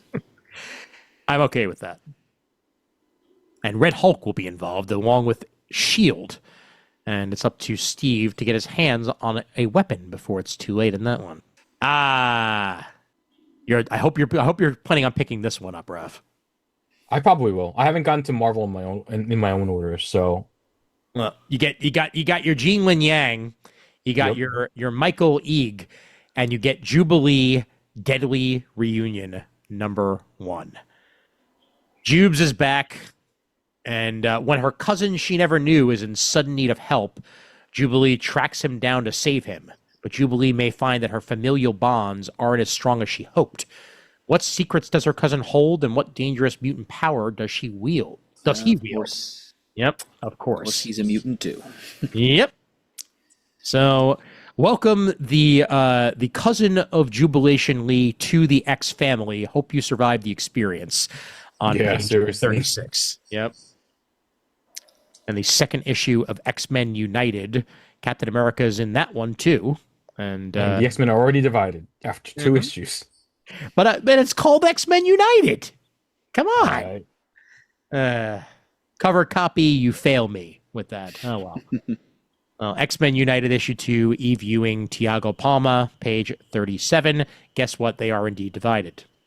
And Rogue is tangled in Constrictor's web of lies and no closer to the truth of her past. Meanwhile, the mysterious John Stelton stops running from his own past and decides to confront Rogue head-on. In the 4th of 5 issues of Rogue's miniseries there by Erica Schultz and Luigi Zagaria. I will read it for the Constrictor. Me too. Mm-hmm. Former Super Show guest, Erica Schultz. Yeah, indeed. Good point. I'd forgotten about that. I think I knew her before that, but I do remember her setting up there. All right. Angel of Death. Yeah, he tends to be that. But Cable assembled his team to prevent an assassination, but has he brought down his own? The secret of Archangel changes everything, as does the revelation of the mystery mutant assailant trailing our heroes. Got to say it as loud as you can because it's all capitals. Mm-hmm. So, Inglorious X-Force #4. Whenever Warren Worthington III is involved with an X-Force, it doesn't go well for him. So no. Yeah. Ooh.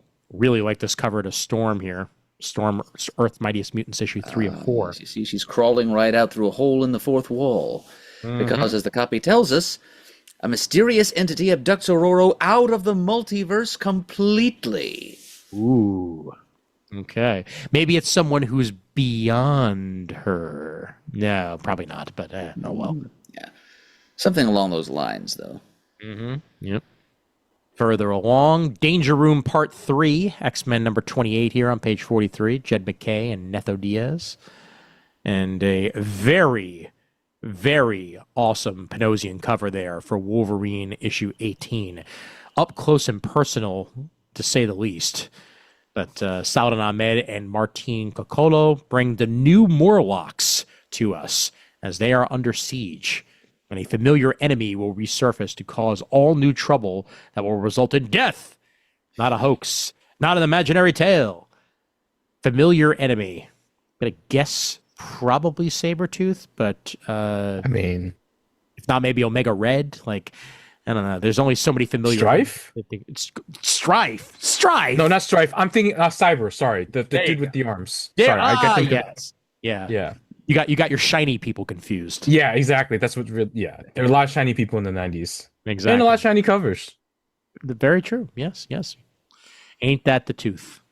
Well, I've never seen Dan Panosian channel John Romita Jr. more than on these covers. Yeah, seriously. Yeah, especially on this one here, Wolverine 19. And we're getting the Clash of the Titans. What has pit Hercules against Wolverine? I don't know what it is, but I'm intrigued. Wolverine number 19 on page 45. And hellish dreams come to Haven House in our most unexpected story yet. Uncanny X-Men number 26. Gail Simone continuing her run there with Luciano Vecchio on the artwork chores. Here's we're getting someone in an old school, X-Men uniform on the cover. So it's either Cyclops or someone else. Shadowcat? Could be Shadowcat. Yeah, we shall see. I mean, this is called Shadows of Tomorrow, so yeah, that would make sense, wouldn't it? All right. Meanwhile, in issue 27, Gambit's curse takes a terrifying turn as legendary guests come to Haven House, and a sudden death throws the mutant world into chaos. That's on page 47 there. A lot of people dying in all caps lately. I know. From the pages of The Dark Artery in Uncanny X-Men, who are the regulators, the turn of the century mutants who once called Haven House their home? What secret connection do they have to Wolverine's past? As we get the first Gail Simone annual here of Uncanny X-Men. Turn of the century mutants. Mm-hmm. That's interesting. Yeah, they seem to have 6-shooters, so this is going to be fun. I think that's Sabretooth, but I could be wrong. It could be. No. The No? arms are too slender. Yeah, you're right. Not enough claws to it either. Yeah. And meanwhile, to celebrate Deadpool's holiday, as it literally is his holiday, it's April Fool's Day. And Gail Simone returns to Deadpool. Oh, man. Thank you. Thank you so much for this. As she continues to be one of my favorite Deadpool writers of all time. Her, along with C.F. Villa, bring April Fool's Day to the 616 in full funny form. Page 29. The Jim Rugg variant is fantastic, I might add. That is some good stuff there. And the Todd Knock variant while we're at it. All right, down we go to the second issue of Imperial Guardians. Raph, how many copies of this are you buying? 15, I think. Hold on. 1, 2, 3, 4. Oh, God. Yeah, 15. Three of each cover. Oh, even though it's canceled. It's not canceled. I thought it was canceled. Is it canceled? Really? I heard the Guardians book got canceled Marvel canceled it before they even gave it a chance because they're so afraid of success because they know if they put Darkhawk in a book, it'll be the highest selling book of all time, regardless of the company. And they were like, no, we need DC to be strong. We need to keep losing to DC.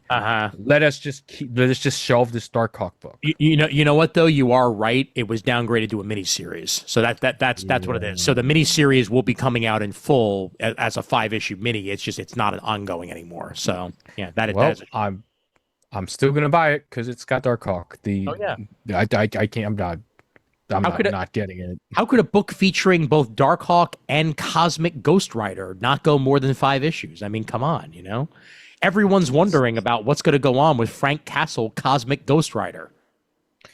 Marvel's just wasting opportunities here. My brain still hurts at it being Frank Castle. Like, what the hell? I mean, you blame what's his face on that? Jerry Duggan? Yeah, no, was it Jerry Duggan that did that Thanos run? I think it might have been, but I'm not sure. Yeah, that's the name that comes to my mind. Yeah, right. I think you're right, but I just don't remember. On page 51 for the issue 2 of Now 5 miniseries, Now Imperial Guardians. So, oh well. Witch's Road reaches its 5th and final issue. Wyatt Kennedy and Andy Pereira bringing us the conclusion. And it looks like we're going to get ourselves a bunch of Young Avengers back together in this issue, along with Storm and Scarlet Witch for good measure. So Witch's Road number 5 of 5 on page 52 of the catalog. And then Steve Orlando's Sorcerer Supreme number 5, Dormammu descends. And the Blazing Hound. He's a hound dog, you see. Mm-hmm. And crying all the time. Mm-hmm. Yep. Page 53 for that. Marvel Rivals Duel of Kings number 1. For any of you Marvel Rivals fans, get yourself some Black Panther Rivals action on page 55. And here's the end 2099. The end of the end is here. The 5th and final issue of the end is ending. What is the fate of Spider-Man 2099? You'll find out in the end. Absolutely. That's one. Wow. That's one. How many more end-salutely's can you work in here, Raph? I don't know. I think we're going to struggle here because I don't know how many there ends there are. Hey, well, all new Spider-Gwen, the Ghost Spider, number 9, continuing the tradition of long titles that are long for the sake of being long. What's an itsy-bitsy spider to do? Things aren't looking great for Ghost Spider. She's lost her boyfriend, her band, and Mysterio's pulling all the strings. What is left to lose? Probably something else, but, she'll find that out together. G. Will Wilson's Black Cat gets its 9th issue here. If interdimensional treasure heists had a name, it would be Felicia Hardy. That's a weird name to give an interdimensional travel heist, but oh well. Hey, you guys pulling a Felicia Hardy? Okay, cool. Okay, sure. And in Iron Man number 4, Tony's seen better days. Now he's It's very Death of Superman. Yes, it is, actually. Now that you mention it. And it's very Avengers Disassembled. That too. But I highly appreciate the Citizen V villain variant by Mark Bagley for this one. Not quite sure why it's there, but we'll find out in the sake of the series. Maybe that means Citizen V is a part of that. He is. There you go. It's from the beginning, yeah. How's that? Ooh. And in the Invincible Woman finale, we get more malice on our hands here, and we'll see where that goes on page 63 of Fantastic Four, number 10, written by Ryan North, probably pleaded by Humberto Ramos, please let me draw malice, and Ryan North was like, okay, cool, I'll do a story. So that's there on page 63. Wow. This cover for Logan Black, White, and Blood, Logan has never looked more Sylvester Stallone. Wait. I'm just trying to get revenge over you, I'm the best there is at what I do. And what I do is very nice. Adrian! All right. 4th of 4, worldwide and world-ending Wolverine. Philip Kennedy Johnson, Ethan Sachs, and Giuseppe Camuncoli, along with for the ride here, artwork by Giuseppe Camuncoli, Piotr Kowalski, and Gary Brown. So available there on page 64 of the catalog. Yep, we continue to count down all of Thor's earthbound enemies here. This time it's Dr. Chen Lu's turn, the radioactive man. Mm-hmm. Yep. Although Hopping at them. I've also never seen Radioactive Man look more Kingpin-esque in the face. He's kind of husky. Yeah. That's his mom's gonna call him fat. Bread makes you fat, but yeah, radiation can pass through solid walls. Radiation destroys human tissue. Radiation cannot be hit with a piece of wood and metal. That's very, very true, and I'm so glad that they pointed that out here for us. On page 65, Al Ewing and Juan Cabal. 5th and final issue of Hulk Smashes Everything. He smashes everything, and we're moving on. Page 66 for that. It appears Hulk Smash World. It's almost like he breaks the world. That is very possible. All right. Page 67 here. Introducing the Hellbuster armor for Iron Man. That is some awesome looking shit right there. Yeah, it is kind of like a I don't know what to call like sort of a samurai armor, but also sort of like a Medieval yeah. there as well. And Like notice the wings too. I think they're going for a bit of Zoriel. yes. Yeah. Yep, absolutely. Mind you, with the emanating yellow from the front, it even gives me a little bit of a Yellow Lantern kick to it, even though they're not going for that. Right. Yep. But Infernal Hulk #6, Philip Kennedy Johnson, Nick Klein, Hellbuster armor. Let's see whether he can do anything against Devil Hulk. We shall see. Now on to the facsimiles. Get a facsimile of Silver Surfer issue 2 as we're going through the first couple of issues of that. We also get Ms. Marvel #20 by Claremont and Cockrum, as this was the first appearance of Carol's lightning bolt costume. So first appearance of that lasted for quite some time here in issue 20.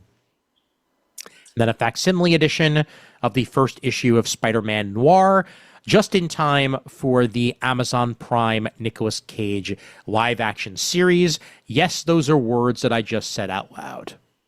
And I cannot wait for that.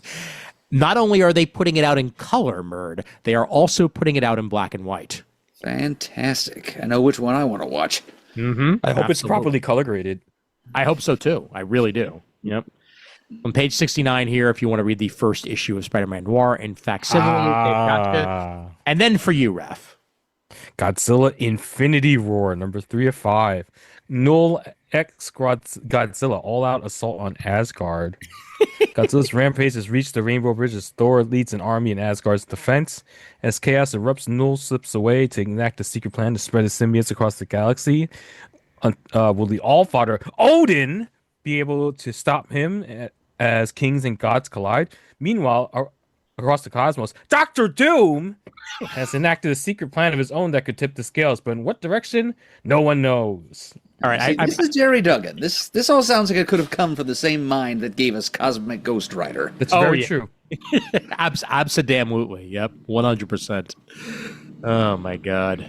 And then on the next page, Saladin Ahmed bringing us a new Alien comic, Alien King Killer. Qu'est-ce que c'est? Fa fa fa fa fa fa fa fa fa fa. Issue 1 of 5. Carlos Nieto on the artwork chores for this. This is fully in the Alien universe. This is not a crossover with Marvel in any way. But we've got this here, and continuing the Alien war, and I'm sure everyone's gonna die. So page 71 for Alien King Killer #1 of 5. And the Predator comic continues on page 72 there, issue 3 of that. And then the 3rd of 5 here of Planet of the Apes versus Fantastic Four #3 of 5. I am usually not a fan of a Greg Land cover for various reasons. I'm okay with him drawing apes, and we get that here. So Because apes make everything better, even Greg Land. very true. Yep, absolutely. And the interiors are by Andrea DeVito, so that's just going to make me even happier. So 3rd of 5 here. Meanwhile, Doctor Doom and the Red Ghost plans begin to bear fruit. Will they conquer the Planet of the Apes or destroy it? And will Reed play the piano? He sure you can. He couldn't before. Thank you. Finally made a monkey out of me. All right. Star Wars Galaxy's Edge, Echoes of the Empire. Absolutely not doing this for the sake of brand placement with Disney World or Land, but Galaxy's Edge, Echoes of the Empire by Ethan Sachs and Jethro Morales, beginning a 5-issue miniseries here as the new secrets of Galaxy's Edge are revealed. With a Mandalorian and Grogu variant cover there by E.M. Gist. Down we go into the trades. Marvel Fanfare Omnibus Volume 3. A whole bunch of Mantlo, Gerber, Grant, Englehart, Simonson, and Joe Duffy stuff with a whole bunch of other creators involved with that as well. This collects issues 41 through 60 of Marvel fanfare into one giant trade paperback, 792 hardcover pages for 100 smackers here. And there's also a variant Walt Simonson cover that is direct market only for any of you folks who prefer. Page 79, the Blue and Gold Blood Ties Omnibus, bringing us the wedding of Scott and Jean, and a whole bunch of other stuff from that era. This is right around when I was reading Uncanny for the first time. It starts shortly after I started reading it, but issues 307 through 314 and annual 18 are collected here, along with X-Men 26 through 35, annual 2 of the X-Men 91 comic, along with some Avengers thrown in there for good measure, Avengers West Coast, Cable, X-Men Unlimited, the wedding album. They are including the What If wedding album, which is a great issue of What If with like 3 different stories about Scott and Jean, one of which, what if Phoenix had fallen in love with Wolverine? And guess what? That doesn't go well. They usually don't. I know. And they're also including one of my favorite miniseries in here, The Adventures of Cyclops and Phoenix, issues 1 through 4, which will be playing heavily into the next season of X-Men 93. As that's coming out.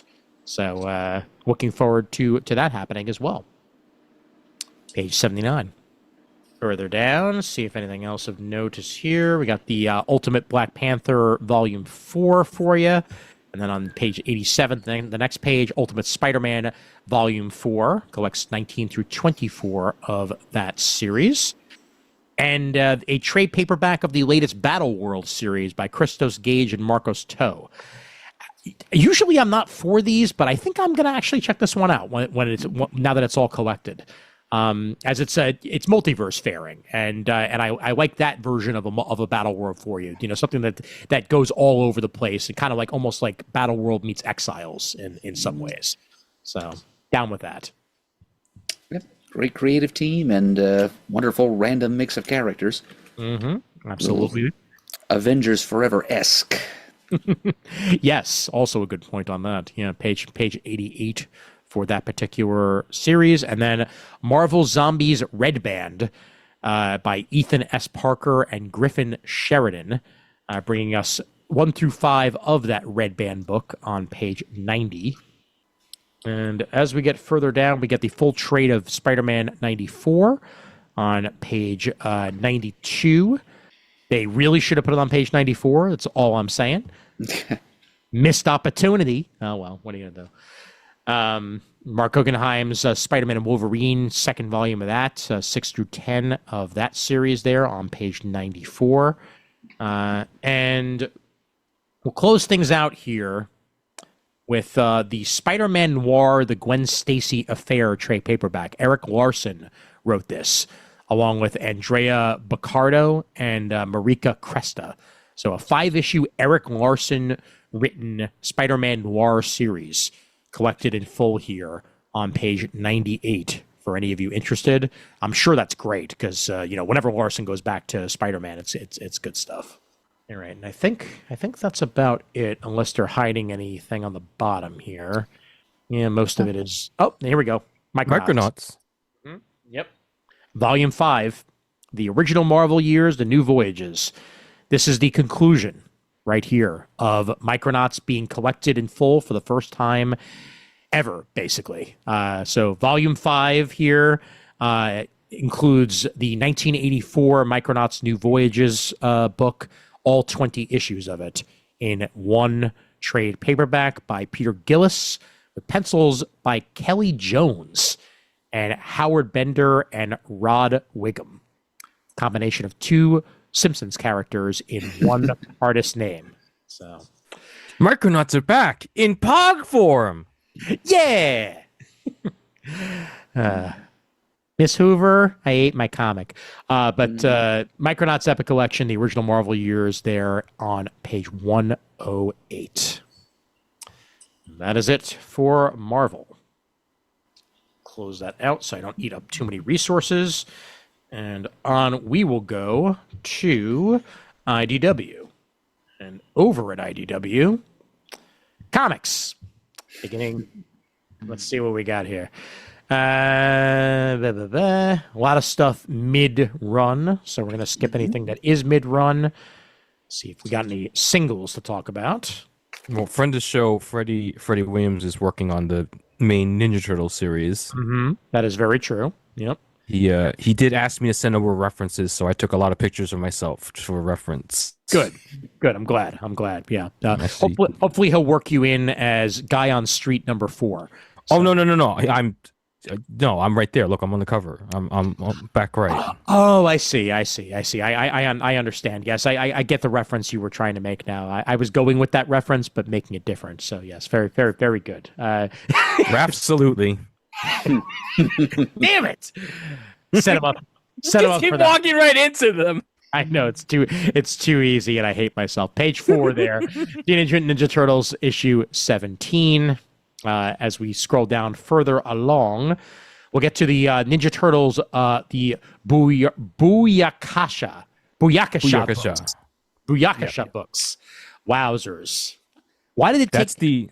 I've said Booyakasha out loud. I very rarely have read it. It's the 2012 Mikey's Cowabunga. Oh, okay.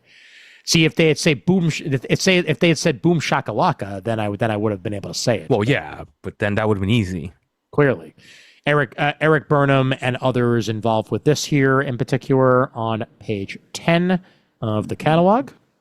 We also get Teenage Mutant Ninja Turtles Volume 1 ongoing, the compendium of that. So this gives us a whole bunch of stuff here by Eastman, Waltz, and Bobby Kernoy. Script by Waltz as well. It's the 2011 IDW run. Mm-hmm. Yep. I got to get this. Well, I might get this. I already have it 3 different ways. And you do not need it a 4th way. I'm going to say my letter might be in here. Oh, not my letter. I was in what issue? I think I was in issue 2 or 3. They asked someone at Midtown to give a quote, and the marketing guy was like, well, you have to do it. I was like, yes. there's arguably no comic shop employee more qualified than me unless they were around for the actual original release. Fair. Page 14, if you want to see whether or not Raph is inside of it. We mean this one, not the turtle. Just saying. Oh, Right. right. Yes. Yes. Godzilla's Monster Piece Theater presents Romeo and Juliet and Godzilla. Romeo, wherefore art thou, Romeo? Deny thy father and refuse thy nuclear death lizard coming towards us. Oh, God. Please, drink the poison. It's better than being eaten by Godzilla. Oh man, what a beautiful piece of literature here. Not fiction, literature. Mind you, along with that, Tom Scioli is returning to the series to write and illustrate a backup story starring the legendary thief entitled Robin Hood and the Monster of Nottingham. Page 18. Fantastic. And here is a trade paperback reprint of the miniseries that inspired this. Godzilla's Monster Piece Theater, which features Godzilla versus a league of extraordinary gentlemen of literary characters coming at him all at once. Yep, on a very, very nice Fantastic Four #1 send up. So, yeah, I already sang that book's praises so many times.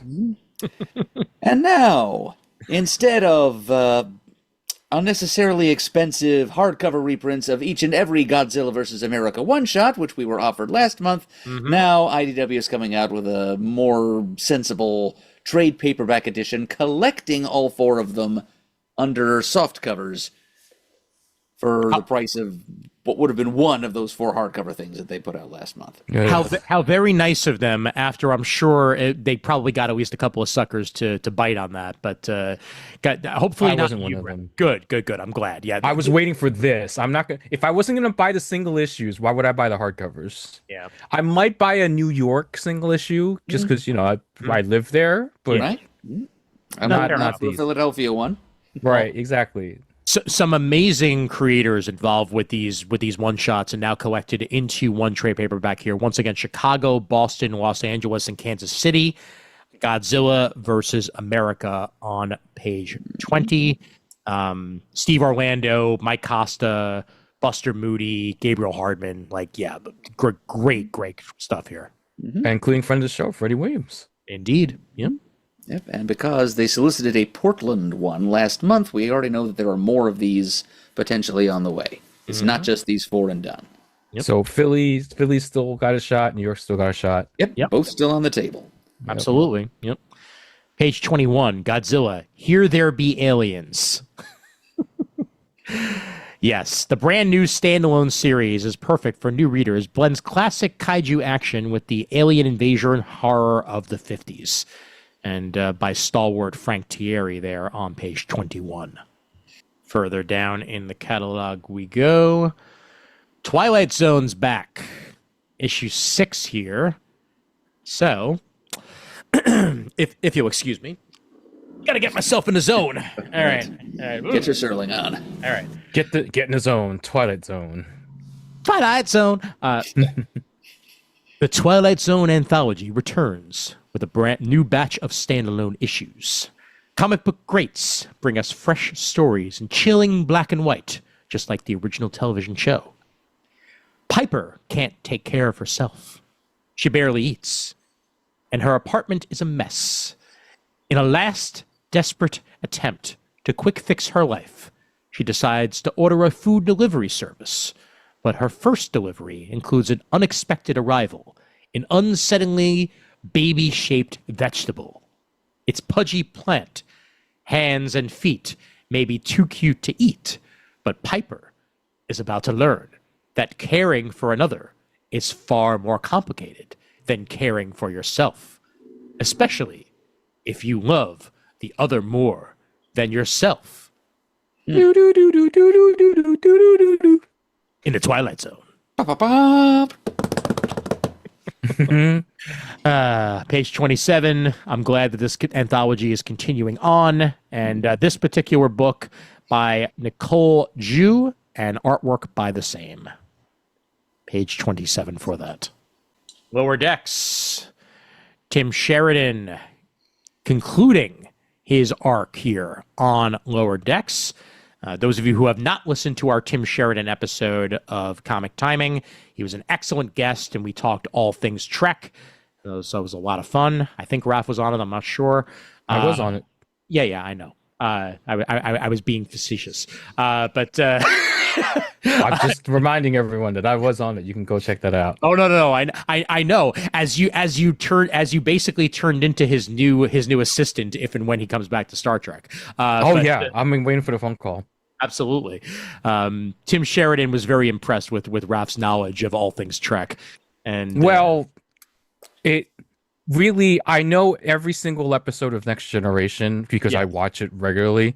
I haven't rewatched DS9 since COVID, so I'm a little rusty there, and I haven't rewatched Voyager since 2015ish, so I'm a little rusty there. Mm-hmm. Yep. Well, Lower Decks issue 18, as I said, concludes Tim Sheridan's run with Vernon Smith on the artwork. And the Enterprise has joined the tumultuous space battle between Captain Freeman and her crew against their dangerous alien assailants. Starfleet might not know who these invaders are, but they're certain they have something to do with the missing population of Laperia.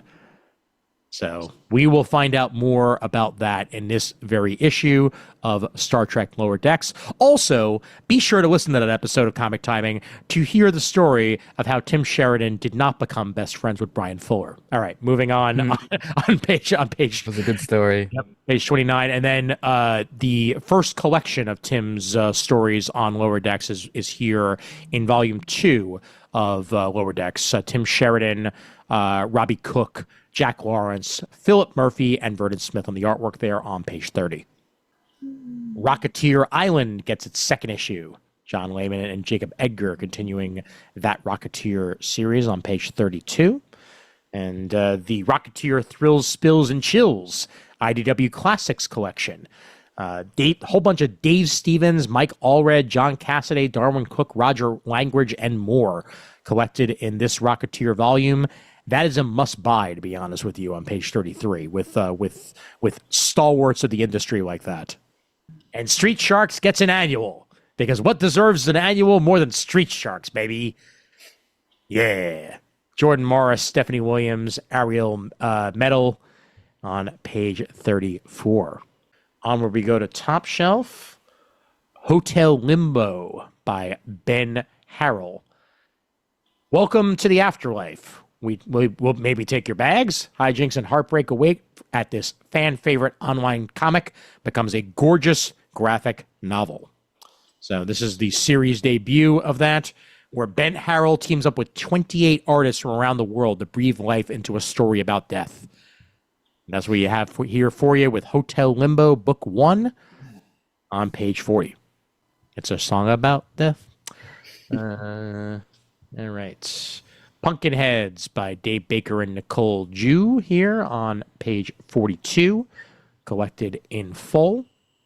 This band plays together, lives together, and unfortunately 2 of them are sleeping together. Whatever, I'm sure that's fine. Now put on your pumpkin mask and let's rock. And that is the story behind Pumpkinheads here on page 42.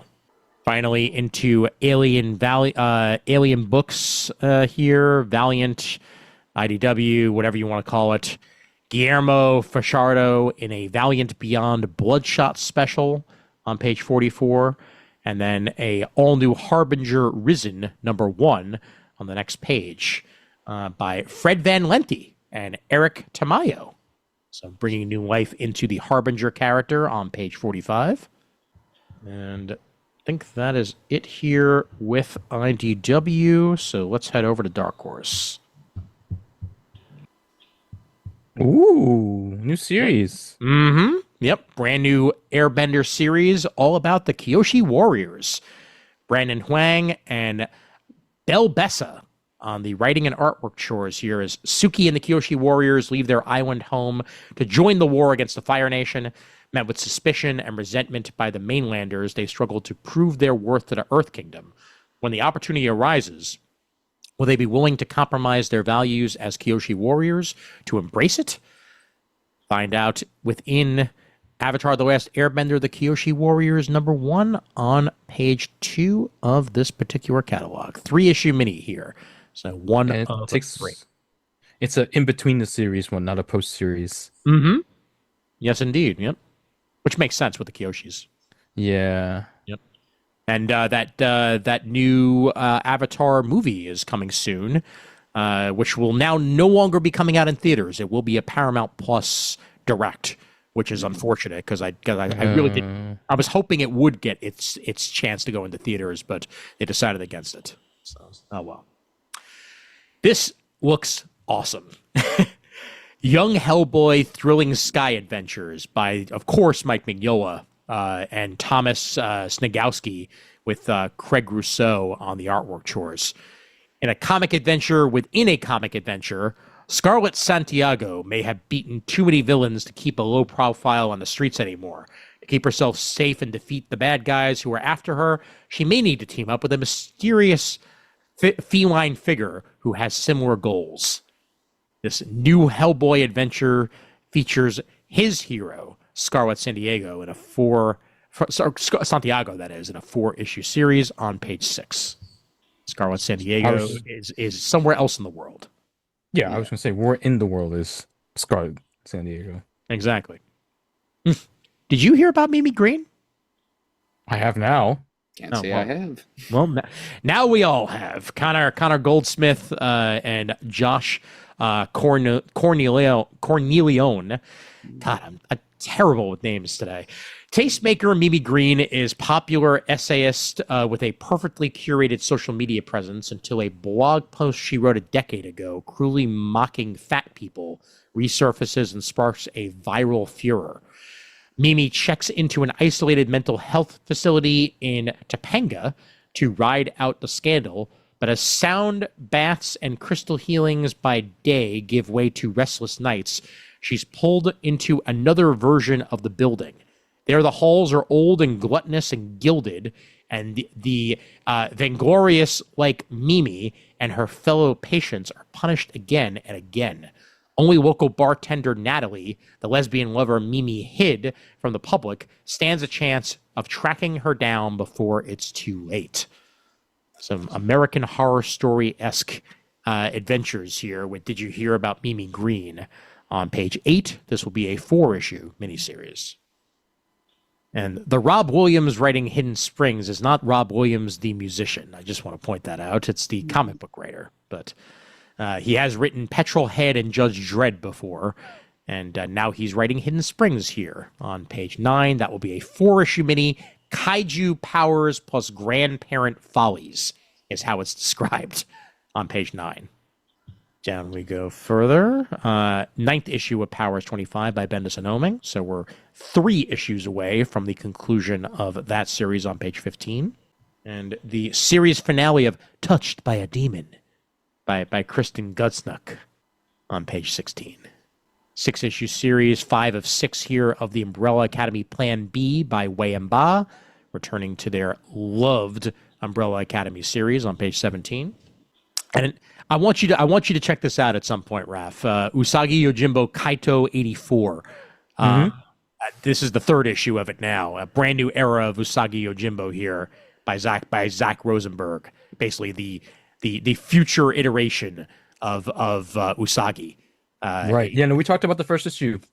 You're right. You were on that one. Okay. Yep. Well, yep. This 3rd one here on page 18. Do check it out. Oh, and friend of the show, David Peterson, did a cover. Ah, yes. There you go. Very nice. Mr. Mouseguard. Mr. Mouseguard. The Treasury edition of the Fire and Family Avatar The Last Airbender book. This one is one of the continuation books by Faith Erin Hicks and Peter Wortman, available there on page 21 in a shiny hardcover. And then Archie Goodwin and Steve Ditko's Creepy presents a complete collection of Steve Ditko's Warren horror stories in one collection here on page 22. Whole bunch of stuff that has not seen the light of day for many, many years back in print here with Dark Horse. So very happy to see that happen. Warring wizards, paranoid goons, persistent heroes, and otherworldly domains dominate the 16 diverse tales in this new oversized paperback collection. Featuring an introduction by Mark Evanier. Indeed. Then 1 through 8 of FML by Kelly Sue DeConnick and David Lopez, available for you all there on page 22. And the library edition of From the World of Minor Threats by Oswald Bloom, Seeley, Starks, and Ryan Brown, there on page 24. Nice fancy schmancy hardcover edition of that. Right. He-Man and the Masters of the Universe, Volume 1. Speaking of friend of the show, Freddie E. Williams. This is him and Tim Seeley's He-Man and the Masters of the Universe volume here. Collects the first 4 issues of that on page 26. And Mark Miller's... Indeed, yep. Mark Miller's and Olivia Coipel's Magic Order Omnibus here. This collects 1 and 2 of Magic Order in one collection on page 29. Ooh. Simonson and Kirby's Art of the Mighty Thor collection here. So this is original artwork by Jack Kirby and Walt Simonson from the pages of Mighty Thor in a ginormous hardcover collection to get as much of the artwork as you can possibly get into it in as much detail as you can find. This includes 2 complete stories from Kirby's definitive run, Thor Annual number 2 and Thor 134, and 4 complete stories from Simonson's run, Thor 337, the first appearance of Beta Ray Bill, Thor 338, 339, and 340. So if you want to see the artwork as clear as you could possibly see it, that's what you will get here in the Art of Mighty Thor on page 31. Some real classics there. And Tinny and the Fourth and Avon Oming's Red Book Volume 1, 4-issue collection there on page 32 for anybody interested. And The Art of Star Wars A New Hope, the manga, Volume 1. Hisayo Tamaki and Michael Gambos are your creators on this. In 1977, the world was changed by the release of Lucas's seminal sci-fi fantasy. Fascinating characters, groundbreaking special effects, the works. 20 years later, renowned manga creator Hisao Tamaki adapted the films in his own singular style that allowed legions of Star Wars fans to enjoy their favorite story in an exciting new way. Dark Horse has unearthed and meticulously reassembled Tamaki Sensei's original art boards to chronicle and showcase the creation of a unique artifact of popular culture. And that's what you're getting here. An extensive sketchbook section is included, and for the first time in English, the story is presented in the original right-to-left reading format. So this is going to be really worth checking out for any, Star Wars completists or just fans of manga in general on page 37. So The Art of Star Wars, A New Hope, the manga, volume 1. You get the artwork all pretty, and then you get the story as it was intended to be read on page 37. Reversing artwork just gives me hives. All right. Over we go to Boom real quick. And then we'll continue on with the catalog. And starting off with Neighborhood Watch, #1, by Sarah Gailey and Hainig. Dig into an all-new mind-bending thriller from Hugo Award winning writer Sarah Gailey and fan-favorite artist Hainig. Jill Hewitt, community leader and wife of a respected police officer, has turned up with a gunshot wound in a tunnel connecting the Will Harbor gated community with the neighboring Open Arms Collective. And now the VP of the HOA and the kitchen steward of the collective have stumbled upon her body at the exact same time, instantly casting blame across the divide. Forced into an uneasy alliance to discover the truth, they'll need to work together to uncover the secrets. So check that out at Neighborhood Watch #1 on page 1 of the Boom catalog. Hello, Body Horror. Mm-hmm. Not for Murd in any way, shape, or form. Hello, Body Horror. Goodbye, me. Damn, Skippy, and honestly, me too. But any of you folks who do want to check that out, it's on page 10. We're moving on. Yeesh. Mm. Yeah, and then put Baby Garfield right after that. Like, come on, guys. Well, Stephanie Cooks and Brittany Williams bring the second issue of Baby Garfield to you folks on page 13 if you want to get some chibi Garfield in your life. All right. Book 5 of Lumberjanes in hardcover, Shannon Waters and Kat Lay by Dozer Draws and Anne-Marie Rogers on the illustrations there on page 14. Issue 16 of Power Rangers Prime. The final battle of the Prime Rangers comes your way. Follow along to the bitter end as the Prime Rangers save Earth one last time. This is the final issue of Power Rangers Prime. So it's Prime-salutely the final issue here on page 16. Haha, I beat you to it, Raph. Dude. On page 21. I could do it too. I just wanted you should have gotten one. You did need that one. I agree. And that's it for Boom. So let's move ourselves on to the rest of the catalog here. And Drawn and Quarterly brings us Narrow Rooms by Choi Sungmin, a romantic thriller exploring the dark corners of human desire and isolation with quiet eeriness while we're at it. Is a fresh start truly possible, or will society's strictures and your own impulses keep recreating the same messed up relationships in every narrow room you enter? Well, that's just great. Narrow Rooms by Choi Sungmin on page 176. A lot of preview pages for that I can easily skip through. All right. Oh, this is something else. It looks like. Yeah, this is something else. This is fascinating, and for once, it is actually getting me to look at the original solicit. Opioids and Organs by Arizona O'Neill. Heart-wrenching memoir of a daughter losing her father and a scathing indictment of the medical industry. Arizona grieves at the hospital bed of her father, a man she hardly knew, brain dead after a fentanyl overdose. Doctors encourage her to act quickly to recast him as a hero by way of organ donations. Distraught, Arizona makes a decision that will haunt her for the rest of her life. She struggles to come to terms with her father's death and her role as next of kin in making his life decisions. She uncovers inconvenient truths about the organ industry's own codependence on the opioid crisis. The organ industry. Mm-hmm. Well, Words are I chilling do out. know something about that because Yeah. I when I first got on the kidney donor list or the transplant list, the waiting list, they told me it would take 10 years. It took 2 because I have the kidney of a young woman who died from a opioid overdose. Uh-huh. Yeah. So this isn't quite the same. This is the No. reverse of it. Yeah. But it's still like at that point when I got the transplant, You just muted, Raph.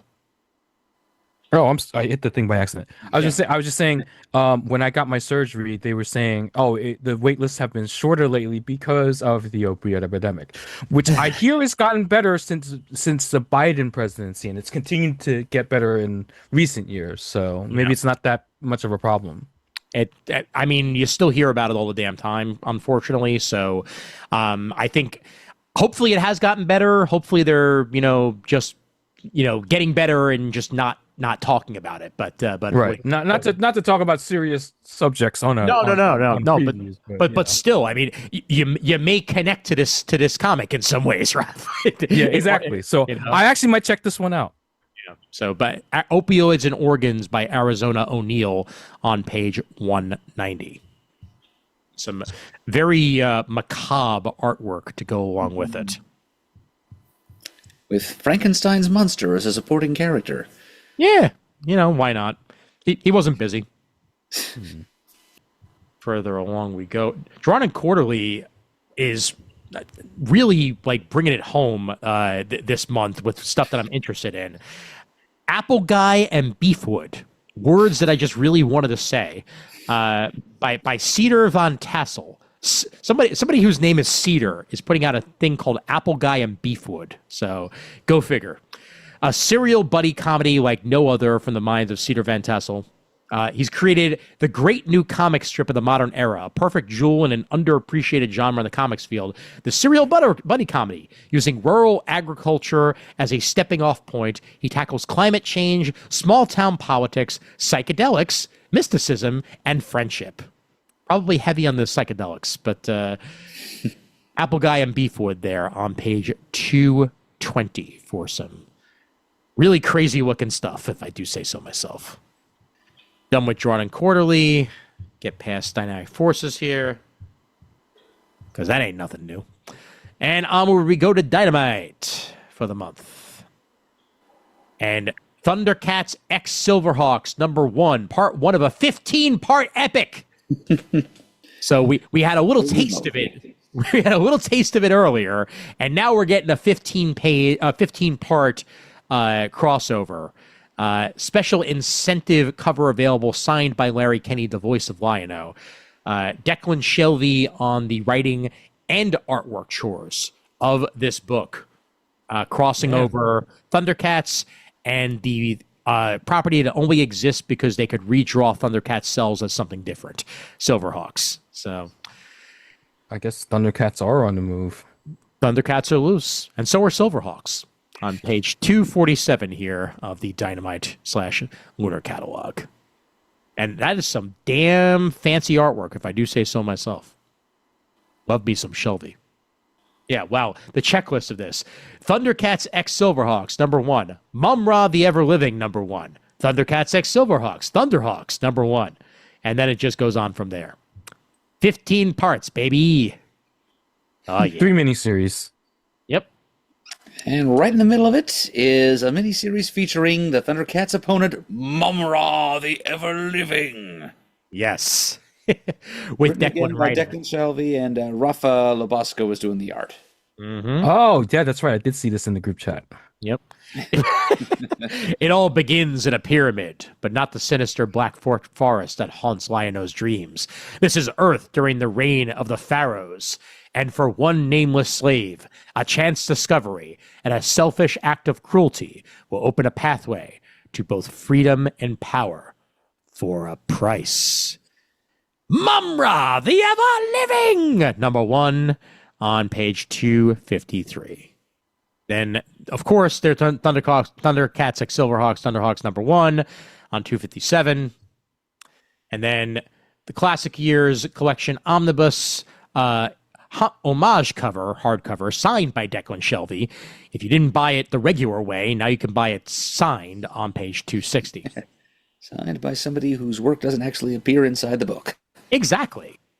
But a man whose work does exist inside this book, a brand new Vampirella #1 for Mr. Christopher Priest. Mm-hmm. And this is like the third Vampirella #1 he's written in the last couple of years. Yep. But it's a brand new story arc, so clearly you got to release it as a #1. You know, you can't just release it as #12. That'd be crazy. No, that's crazy talk. Everybody knows numbers end at 14. Exactly. Yeah, exactly. Exactly. If you even get the 14, I mean, you're lucky if you get the 14. I mean, oh my god. But yeah, this is a brand new story arc and a brand new volume of Vampirella for Chris Priest, along with Davis Godum on the artwork chores. So if you're a fan of Vampirella or a Chris Priest fan, do check this out on page 263. And then Giant Size Savage Tales by David Avalone. Savage Tales returns with a vengeance in an all-new oversized special.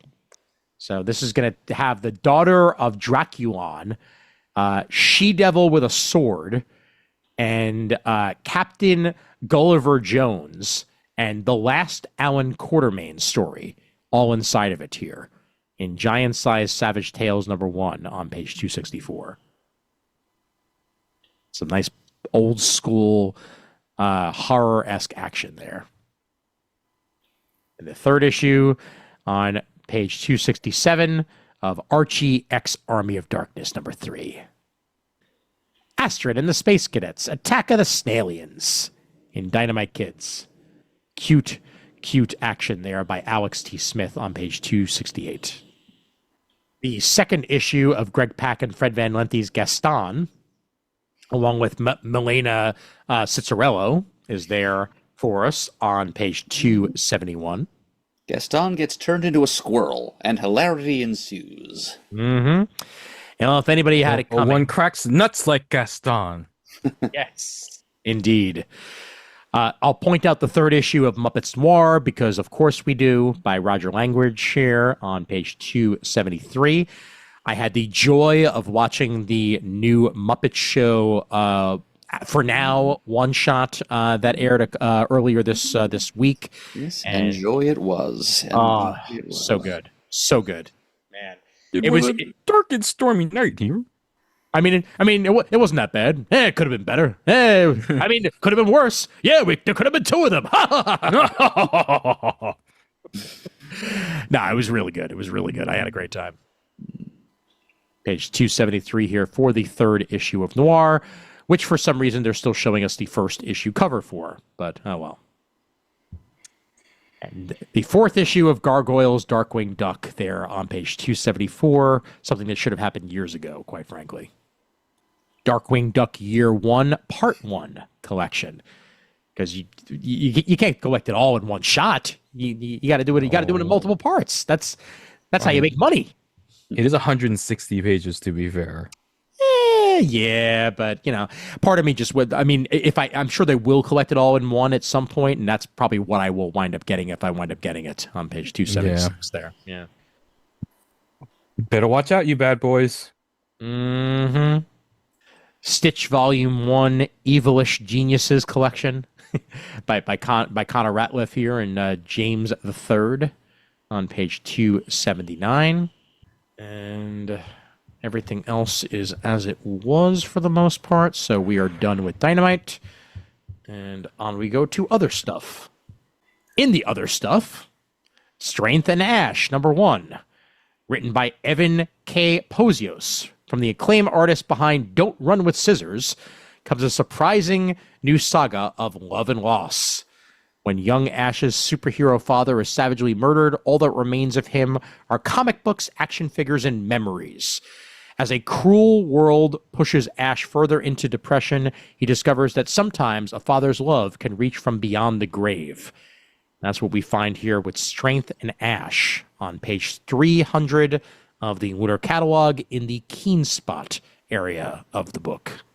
Really graphic yet well done artwork. Almost a send up to Frank Miller in some ways. Here we go with Walt Disney Uncle Scrooge Lost Beneath the Sea. The complete Carl Barks Disney Library reaches volume 30 here. From the bottom of the ocean to a race for golden eggs to the hidden secrets of an ancient Mayan temple, Carl Barks delivers another wildly imaginative collection of outrageous adventures. Love Us Some Ducks on page 304. Kim Deitch, fascinating book for Kim Deitch here. How I Make Comics.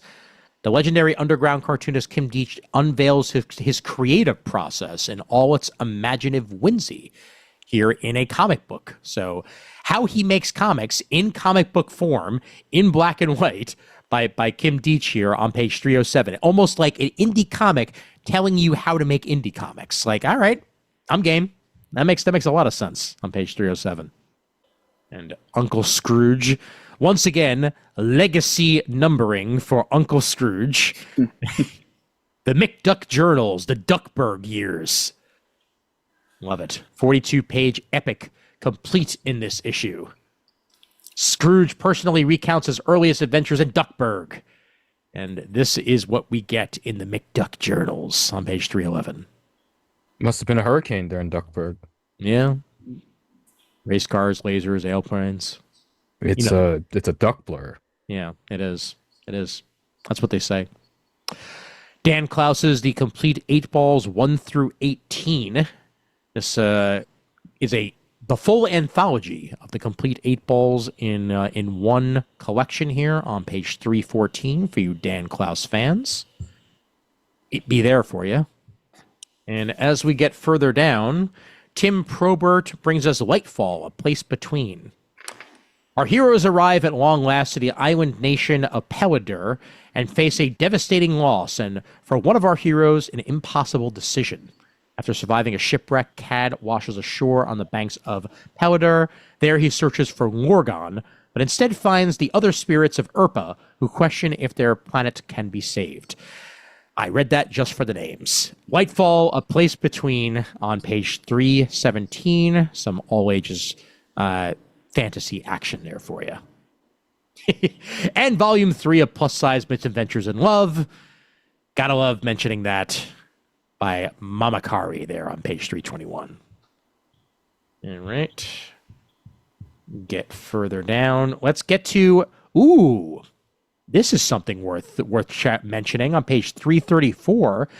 Simpsons Comics Colossal Compendium, Volume 1. The Simpsons' notoriety will be hard to keep under wraps with this brand new collection of comic stories that will catapult them once again onto the world stage, because clearly they're not there. This new series, Colossal Compendium, will maintain the same recognizable series name throughout its run. Each volume will also have a unique name and volume number. This will ultimately encapsulate Simpsons Comics issue 106 through 199. These have long since been out of print, and now they're back here with the Colossal Compendium Volume 1 on page 334. This sort of leads you to wonder what happened to issues 1 through 105, though, doesn't it? Yeah, I was thinking that. That is a good question. Yeah, maybe they don't have the rights to those for some reason. I don't know, but this is all stuff that was originally with Bongo Comics before they went under, and yeah, now they're getting the time of day. But you're right. I would like to know where the rest of that is. So hopefully Harper Alley will do that as well at some point. We shall see. And then Clark Kent's favorite book, To Kill a Mockingbird. Yeah, he says that when he says that in The Return of Superman when Lois goes to talk to him, and he tells her To Kill a Mockingbird to prove that he's actually the real Superman and not Cyborg or Eradicator or whatever. Okay. Does he mention that his favorite food is beef bourguignon with ketchup? Yes, he does. He does say that. Oh boy. Well, To Kill a Mockingbird in graphic novel form here, available on page 335. If you want your Harper Lee with more pictures, then you're going to get it here on page 335. Let's get past all this stuff here, as it usually is mostly an also ran. And on we go to Image. Lorenzi De Felici. Artwork by Lorenzo De Felici. Red Roots #1. The lives of a professional killer and a high school teacher are bound by a terrifying, mysterious force. That's it. That's the solicit. That's all you get. Also, there's a cat. Yes, there is also a cat. Yeah. That's what the people really want. Absolutely. The cat's the teacher, actually. That's the high school teacher. Oh, yeah. Yeah, there you go. The professional killer's obviously the zombie. Clearly. That's there for you on page 363, a.k.a. page 1 of the Image catalog. Then we get I Hate Fairyland's 50th issue for us there on page 4/366. Congratulations on I Hate Fairyland reaching a 50th. Scotty Young and Derek Waltham on the story and the artwork for that. And somehow, Youngblood reached its 100th issue. It only took them like 34 years to get there. Seriously? Exactly. You know, it's taken us this long to get to 275 episodes of Comic Timing, so we're still on a better pace than Rob Liefeld, and I'm okay with that. I am okay with that. But yeah, our Youngblood arrives at an incredible benchmark. Sure, guys, sure. Written and drawn by Rob Liefeld. I'm sure there's a little bit of story inside on page 6/368. Mm-hmm. It's hidden where the feet are. Finally, a #1 here. Fireborn #1. Kurt Pyers, Franklin Jonas, and Patrick Mulholland are your team behind this. This is set in the world of Lost Fantasy. Aaron Hilberg was just another rich kid, failson, ghosting his responsibilities, hopping rooftops, and hating his billionaire father in peace, until a mysterious floating dragon egg bonds to him and ignites a hidden lineage of ancient magic inside his body. Now, every violent outlaw, wizard, biker cultist, and supernatural warlord between New York City and the world beneath is hunting him, and they'll burn the world down to pry the egg from his corpse. So, yeah, good luck with that. Yeah. Yep. Fireborn, #1 on page 7/369. Kind of a Green Lantern meets Ghost Rider, if you want to put it that way. And then there was the Headlopper. Celebrating 10 years, Headlopper is back with a new Headlopper #1. The dark forces of Mung dogging their every step. Norgal and Agatha embark on a quest to find the heart of the demigod Sobek, the next name on Norgal's kill list. The Headlopper #1 on page 9/371. And The Corpse Knight, issue 1 of 6, by Michael Chaves, Matthew Roberts, and Rico Renzi. This is a miniseries premiere here. As war ravages France, a young girl named Foy lives in relative peace with her father until tragedy strikes. As Foy struggles to fend for herself, she's granted a miracle. Her father returns from the dead to protect her.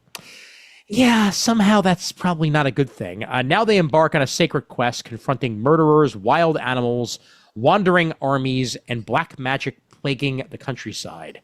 As Foy comes face to face with the dark side of miracles and the secrets of the Corpse Knight, she must question if the man by her side has always been a monster. Corpse Knight 1 of 6 on page 11, aka 373 here. Yeah, that guy's a zombie. For sure. Mm-hmm. All right. Yep. Now this one's got me right away. All right. Ghost Machine, the official guidebook, #1 of 5. Okay, so it's a 5-issue series here of guidebooks. Mm-hmm. And this is kind of an official handbook sort of publication to all the different characters and locales and whatnot in Jeff Johns and his Confederates Ghost Machine / the Unnamed Universe. So Hot Gamoo. Yeah, so Hot Gamoo, exactly. Handbook of the Ghost Machine universe. With text by Jeff Johns, Brad Meltzer, Peter J. Tomasi, and Francis Manipul, and illustrations by Gary Frank, Brian Hitch, Andrew Curry, and Brad Anderson. And the main cover is by Gary Frank, and it's kind of its own thing, but if you scroll down a little bit, you see a couple of fantastic, if a little derivative Oh, that's variant good. covers. Mm-hmm. Yep. By Brian Hitch and Ivan Reis, respectively. Hitch does the Ohatmu-inspired one, and Reis does the Who's Who in the DCU-inspired one. I'm not usually a variant cover guy, but this one hits me in a very visible and well-publicized chink in my armor. I may end up buying all three of them. Nice. I think if I had to choose one, I think I would choose the Who's Who. Yeah, I would as well. That's really well done. If I had to choose one. Yep. But I do have the first comic I ever read was the official handbook of the Marvel Universe Book of the Dead. So I do have a soft spot for the Ohatmu. Nice. Well, that's there on page 13/375, and Murd is in all the way. Mm-hmm. Then on the next page, In Your Skin, #1 of 4. This is another miniseries premiere here. Priyanka is a Bollywood Uber fan who has been obsessed with the film star Ayesha Sen since she was a kid.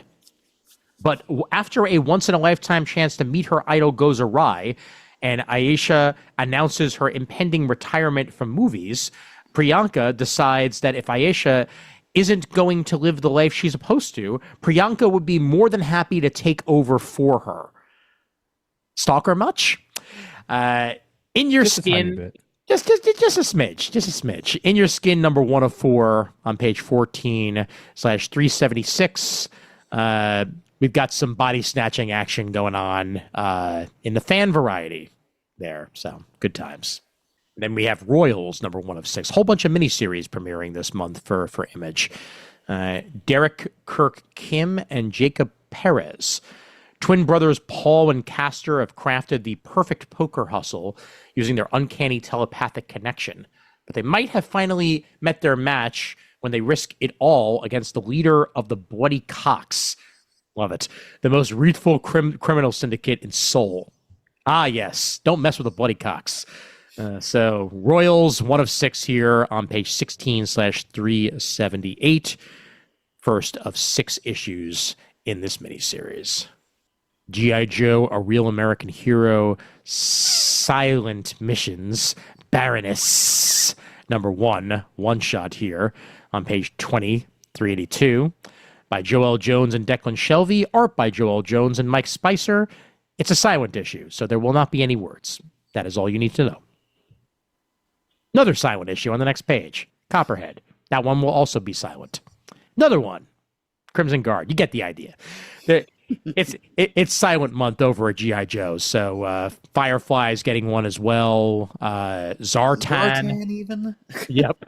And that one's by DeFalco with artwork by Pat Olaf. Holy crap. All right. The DeFalco story without dialogue could actually be an improvement.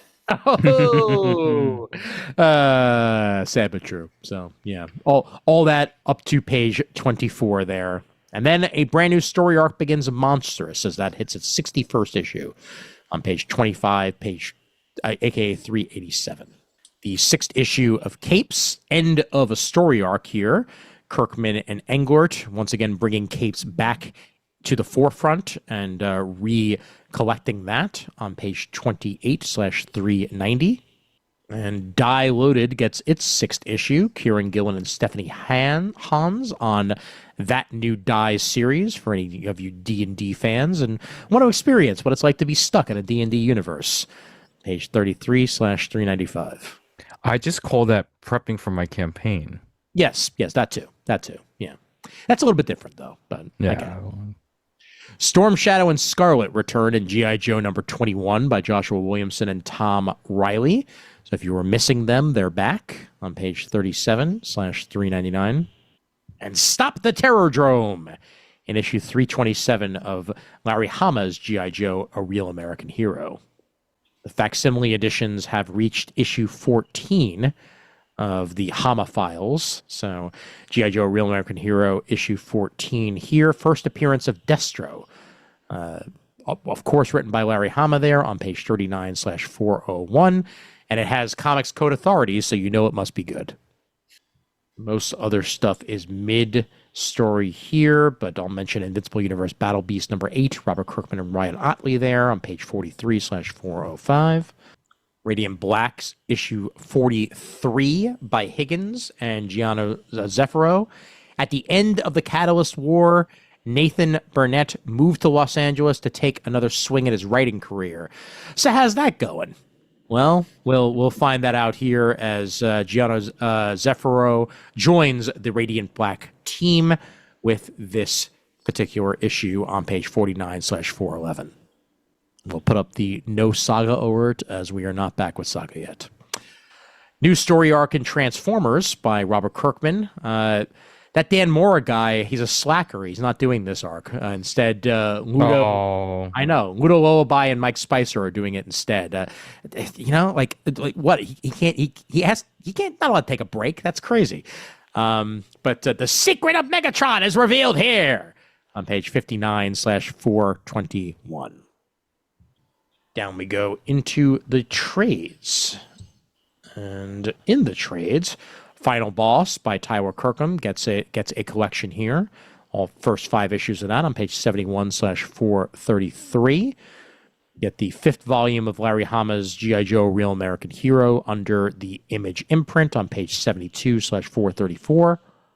And Invincible is up to volume 15 on page 436/74. Once again, in a smaller format for any of you folks who prefer that. Lost Fantasy is in its 2nd volume now, issues 5 through 8 collected there on page 76/438. And Paper Girls is getting a backpack edition.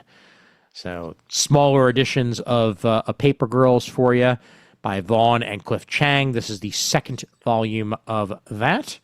And only $12.99 for 272 pages. Not bad at all on page 78/440. Transformers Generation 1, Volume 5. Robert Kirkman, along with Jorge Corona, Dan Mora, and Mike Spicer on this as their new era begins. Transformers issue 25 through 30 collected in this particular volume here on page 83/445. And Void Rivals Deluxe Edition Book 2 gets a hardcover by Kirkman here on page 85/447. And onward we go to Mad Cave. And let's see if anything is worth mentioning here. Planet Atmos Exordium by D.R. Bushnell and Rob McVitie by Andrea Cucci on the artwork chores. It's a first entry in the Planet Atmos universe of games and stories in comic book form here on page 450 of the Lunar Catalog. Speed Racer by David Paposi hits its 7th issue on 452. And everything else is mid-storyline. So down we go past Mad Cave. And onward to what comes after Mad Cave. If Mad Cave ever ends. Oh my god. That is a lot. Phantom Volume 1, I think. Yeah. Well, you know what? I'll mention in passing real quick. Phantom Volume 1, like you said. Ray Fawkes, Russell Olson, brand new era of Phantom comics. The Ghost Walks Again. So this is the full collection of that here on page 484. And Sherlock Holmes comics by Joel Meadows and Andy Bennett. Sherlock Holmes and the Empire Builders, The Genie. Page 488 there. All right. And as we get further along, Massive Never Wars Volume 1 by Don Hanfield, Tim Zaharos, and Chris Limoli. The magical realms of Wonderland, Oz, and Neverland have been thrust into a devastating war that spans worlds and generations. So this brings them all together into the Never Wars between these different worlds. So that's a combo I wasn't expecting to find in comic book form. Lo and behold, There we be. It's been done, sadly, and probably better than this. Oh, well. But this one's called the Never Wars. It's very clever, you see. Page 507 for that if you want to see whether or not it is actually worth reading or not. So Instead, I'll bring up Pounds of Power, number 104, by Lana Turner and Hugo Petrus here on page 512. Antarctic Press pays tribute to one of the biggest names in stand-up comedy with this miniseries inspired by Ralphie May. Johnny is used to being background noise at his job. He fixes problems and keeps his head down. Then a classified project yanks him out of the basement tech department routine and into a world of brilliant ambition, corporate secrecy, and perhaps more importantly, a scientist who sees something in Johnny no one else ever has. As pressure builds inside the company, Johnny faces a simple, terrifying question. One of the things that made him an easy target is exactly what makes him dangerous, valuable, maybe even heroic? Find that out in Pounds of Power, number 104, inspired by the comedic genius of Ralphie May. He's a comedic genius, you see, on page 512. Down we go past Antarctic and into the massive Indies. See if anything of note catches our eye here this time around. Star Wars Galactic Drinks. Mark Sumerak is an Eisner and Harvey Award nominated writer and editor whose work over the past 2 decades has been featured in comics, books, and video games. And this is a way to transform your kitchen into your own private cantina with this collection of enticing family-friendly beverages inspired by the Star Wars galaxy. So, blue milk aplenty, I'm sure, on page 533 with Star Wars Galactic Drinks. Down we go into the realm of other indies here and see if anything else is a number 1 of note. A lot of stuff is, again, mid. But, okay, we'll start off with Murder Hobo because, that's just a name I was waiting to say. Murder Hobo issue 1 out of Midnight Factory by Joseph Schmalke, Ryan G. Brown. The worst mercenaries are back in a new ongoing series. That is not the copy that I'm sure they meant to say, but I sure did read it exactly how they said it. In the somewhere. Oh yeah, in the lands of high adventure, brave heroes seeking fame and fortune wage glorious battle against the malevolent forces threatening their realm. But this is not their story. No, this is a tale about a different type of hero, the dreaded Murder Hobo. Selfish mercenaries who thrive on anarchy. These agents of chaos foil even the best laid plans as murder hobos on page 552. Did I mention they're murder hobos? I don't think you did. Okay, they are. Okay. The Last Harlemite, post-apocalyptic manga with a unique urban twist. In the ruins of downtown Manhattan, hey, I know that place, Mansa ventures on a daring quest fueled by memories of his sister and loyal companion Benzo. As he navigates through the perilous post-apocalyptic terrain, confronting mutated beasts, Mansa discovers that true adventures lie not just in overcoming obstacles, but in the unbreakable bonds forged with his friends Miguel and Tommy. That is what we get here in The Last Harlemite. Oh, Harlemite, duh. Yep. The Last Harlemite. Yeah. God, man, my brain is not working tonight. Harlemite, it's right there, man. It's post-apocalyptic Manhattan. Hey. On page 556, I relinquish my New York card for getting that one wrong. Like, geez, man. I mean, at least you didn't say like a Harlemite or something like that. I don't know. Ooh, I'd like a good Harlemite. That sounds good. Go out and get one of those. I think it comes with a not good... this late. It's like almost 11. Yeah, that's fair. Yeah. Weep City trade paperback. I'll just mention real quick. Eric Borden and Kyle Drummond on that on page 558. Then down we go past there into the world of Oni for probably the last time or close to it. P.S. Oni's new logo sucks. I pointed that out elsewhere. It looks like it was drawn by a 5-year-old. I do not like it at all. It's pretty dull, especially it's very plain. What preceded it. Yeah, agreed entirely. Yep. Very unremarkable. Yep. Estuary, a ghost story, number 104, Tim Daniel and D.B. Andre here.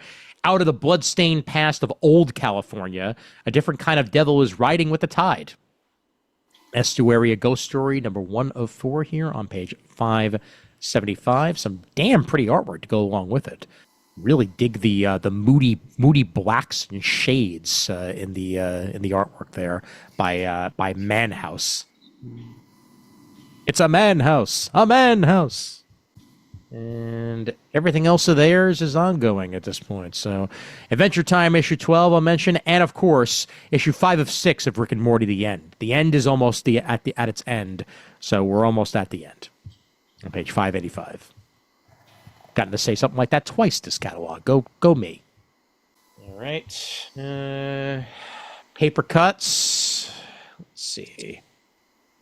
Leo da Vinci, Renaissance Kid. I love the concept of this. by Richard Hamilton and Marco Matrone. Most people think of Leonardo da Vinci as some old guy painting stuff hundreds of years ago. And even da Vinci was once a bold, troublemaking kid who carved adventure. This is his story. So if you ever wanted a story about young Leonardo da Vinci and his zany adventures, then that's what you get with Leo da Vinci Renaissance Kid here on page 600. Totally tubular, dude. Quite literally. He's going to try to use tubes to fly, I'm sure. And for some old school speed racer adventures, we got that for you here in volume 1 here, written by the one and only Franco and art by Derek Charm. So, Speed Racer Adventures is a brand new story aimed at young readers, introducing them to young versions of the famous classic characters. Written by, Tiny Titan himself, Franco. I'm sure this is going to be great for all ages here on page 608. And the artwork is great. I do like it. Yep. Phineas and Ferb's Amazing Creature Double Feature, Spanish Language Edition on page 612. So if you wanted to read it in Spanish, now you can. And the second issue of Comics, the magazine, is here for us. The comic book magazine you demanded rampages on with the most brutally savage comic book of 2026, Robert Kirkman and Ryan Ottley's Battle Beast.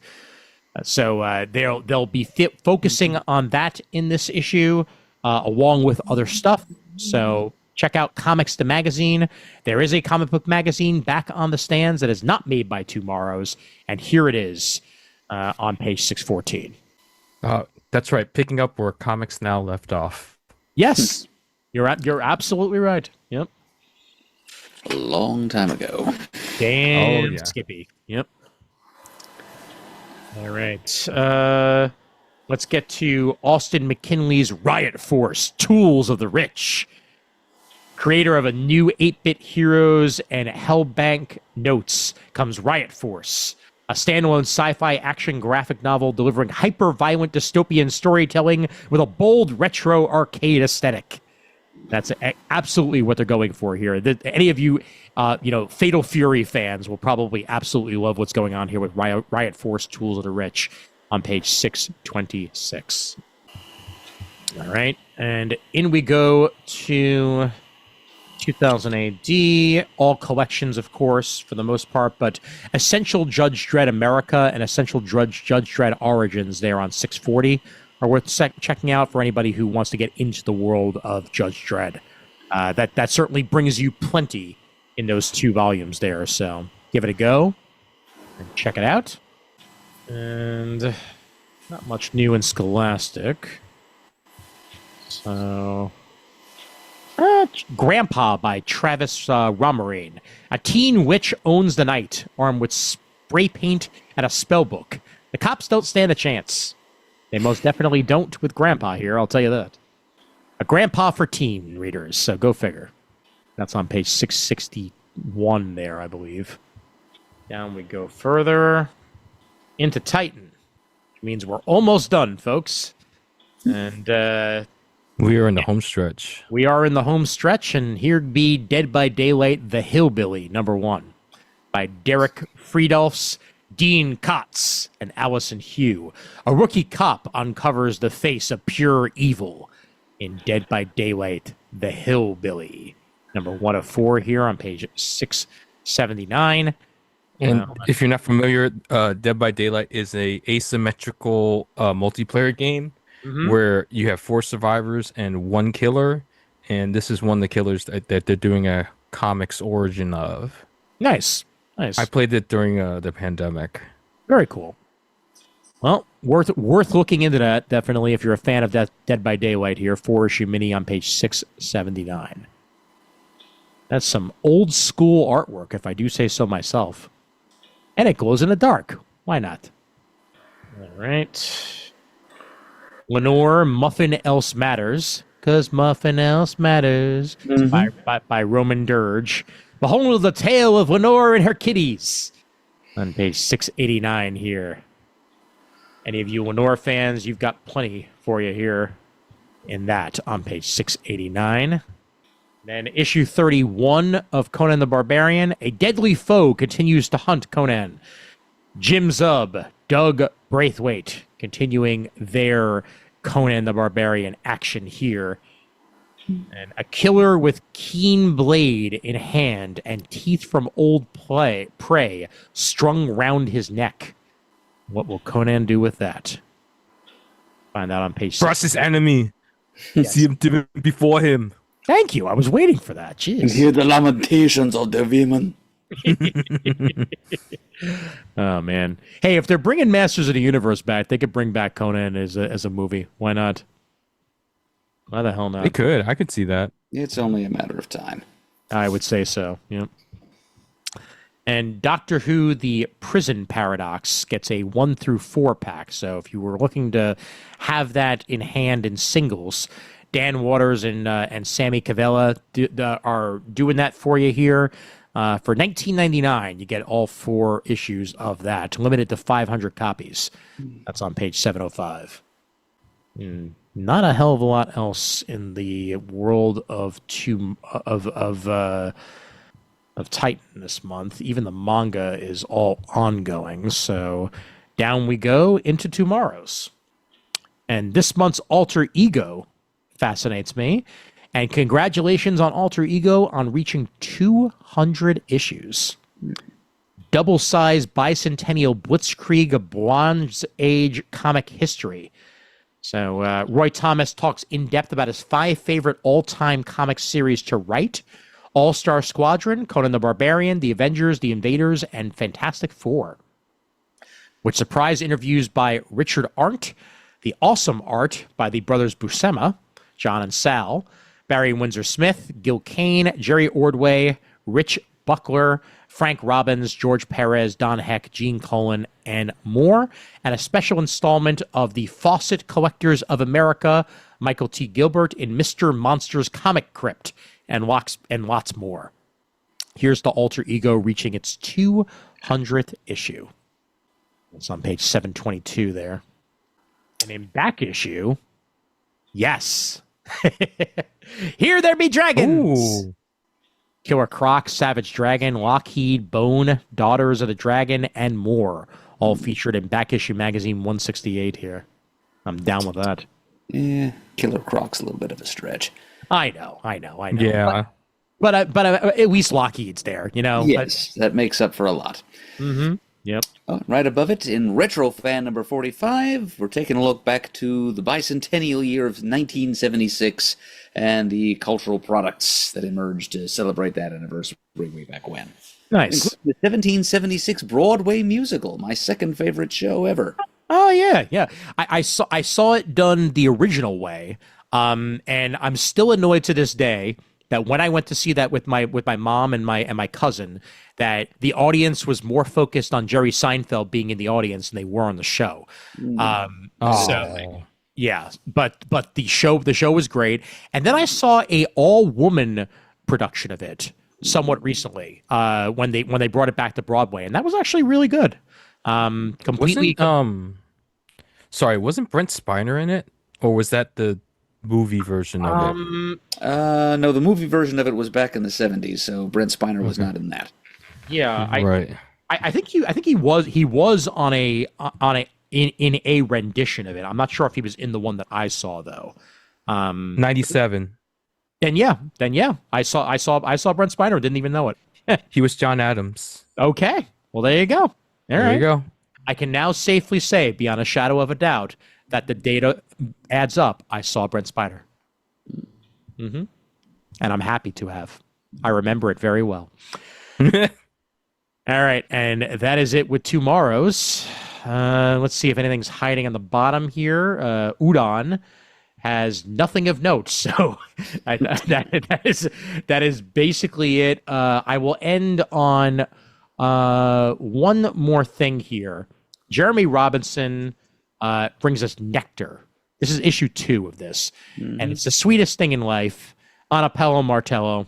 As the butterfly infestation spreads across Misery Island and more people fall victim to their mind-altering sting, the village reverend rallies his flock to cast out the demonic plague. I'm basically mentioning this because it sounds like a Mad Lib, and I appreciate it for that. So Nectar issue 2 here on page 742, and it's basically one of the last things in the entire Lunar catalog.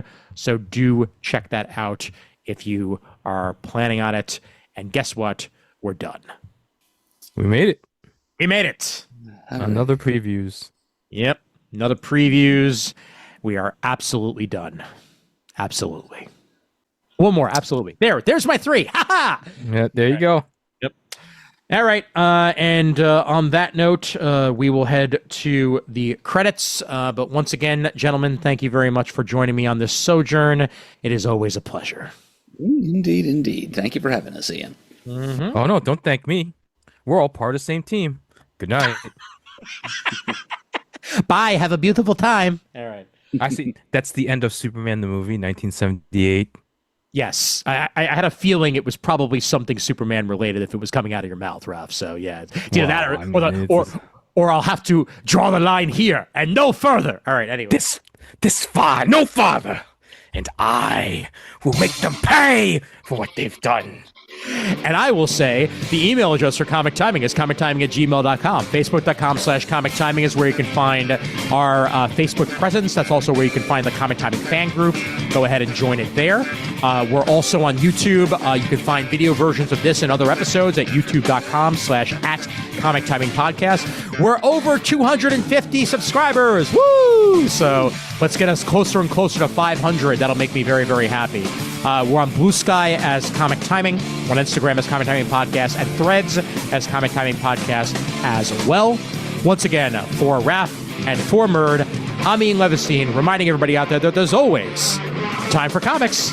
There are a lot of comics. There are so many comics. God, there's so many comics.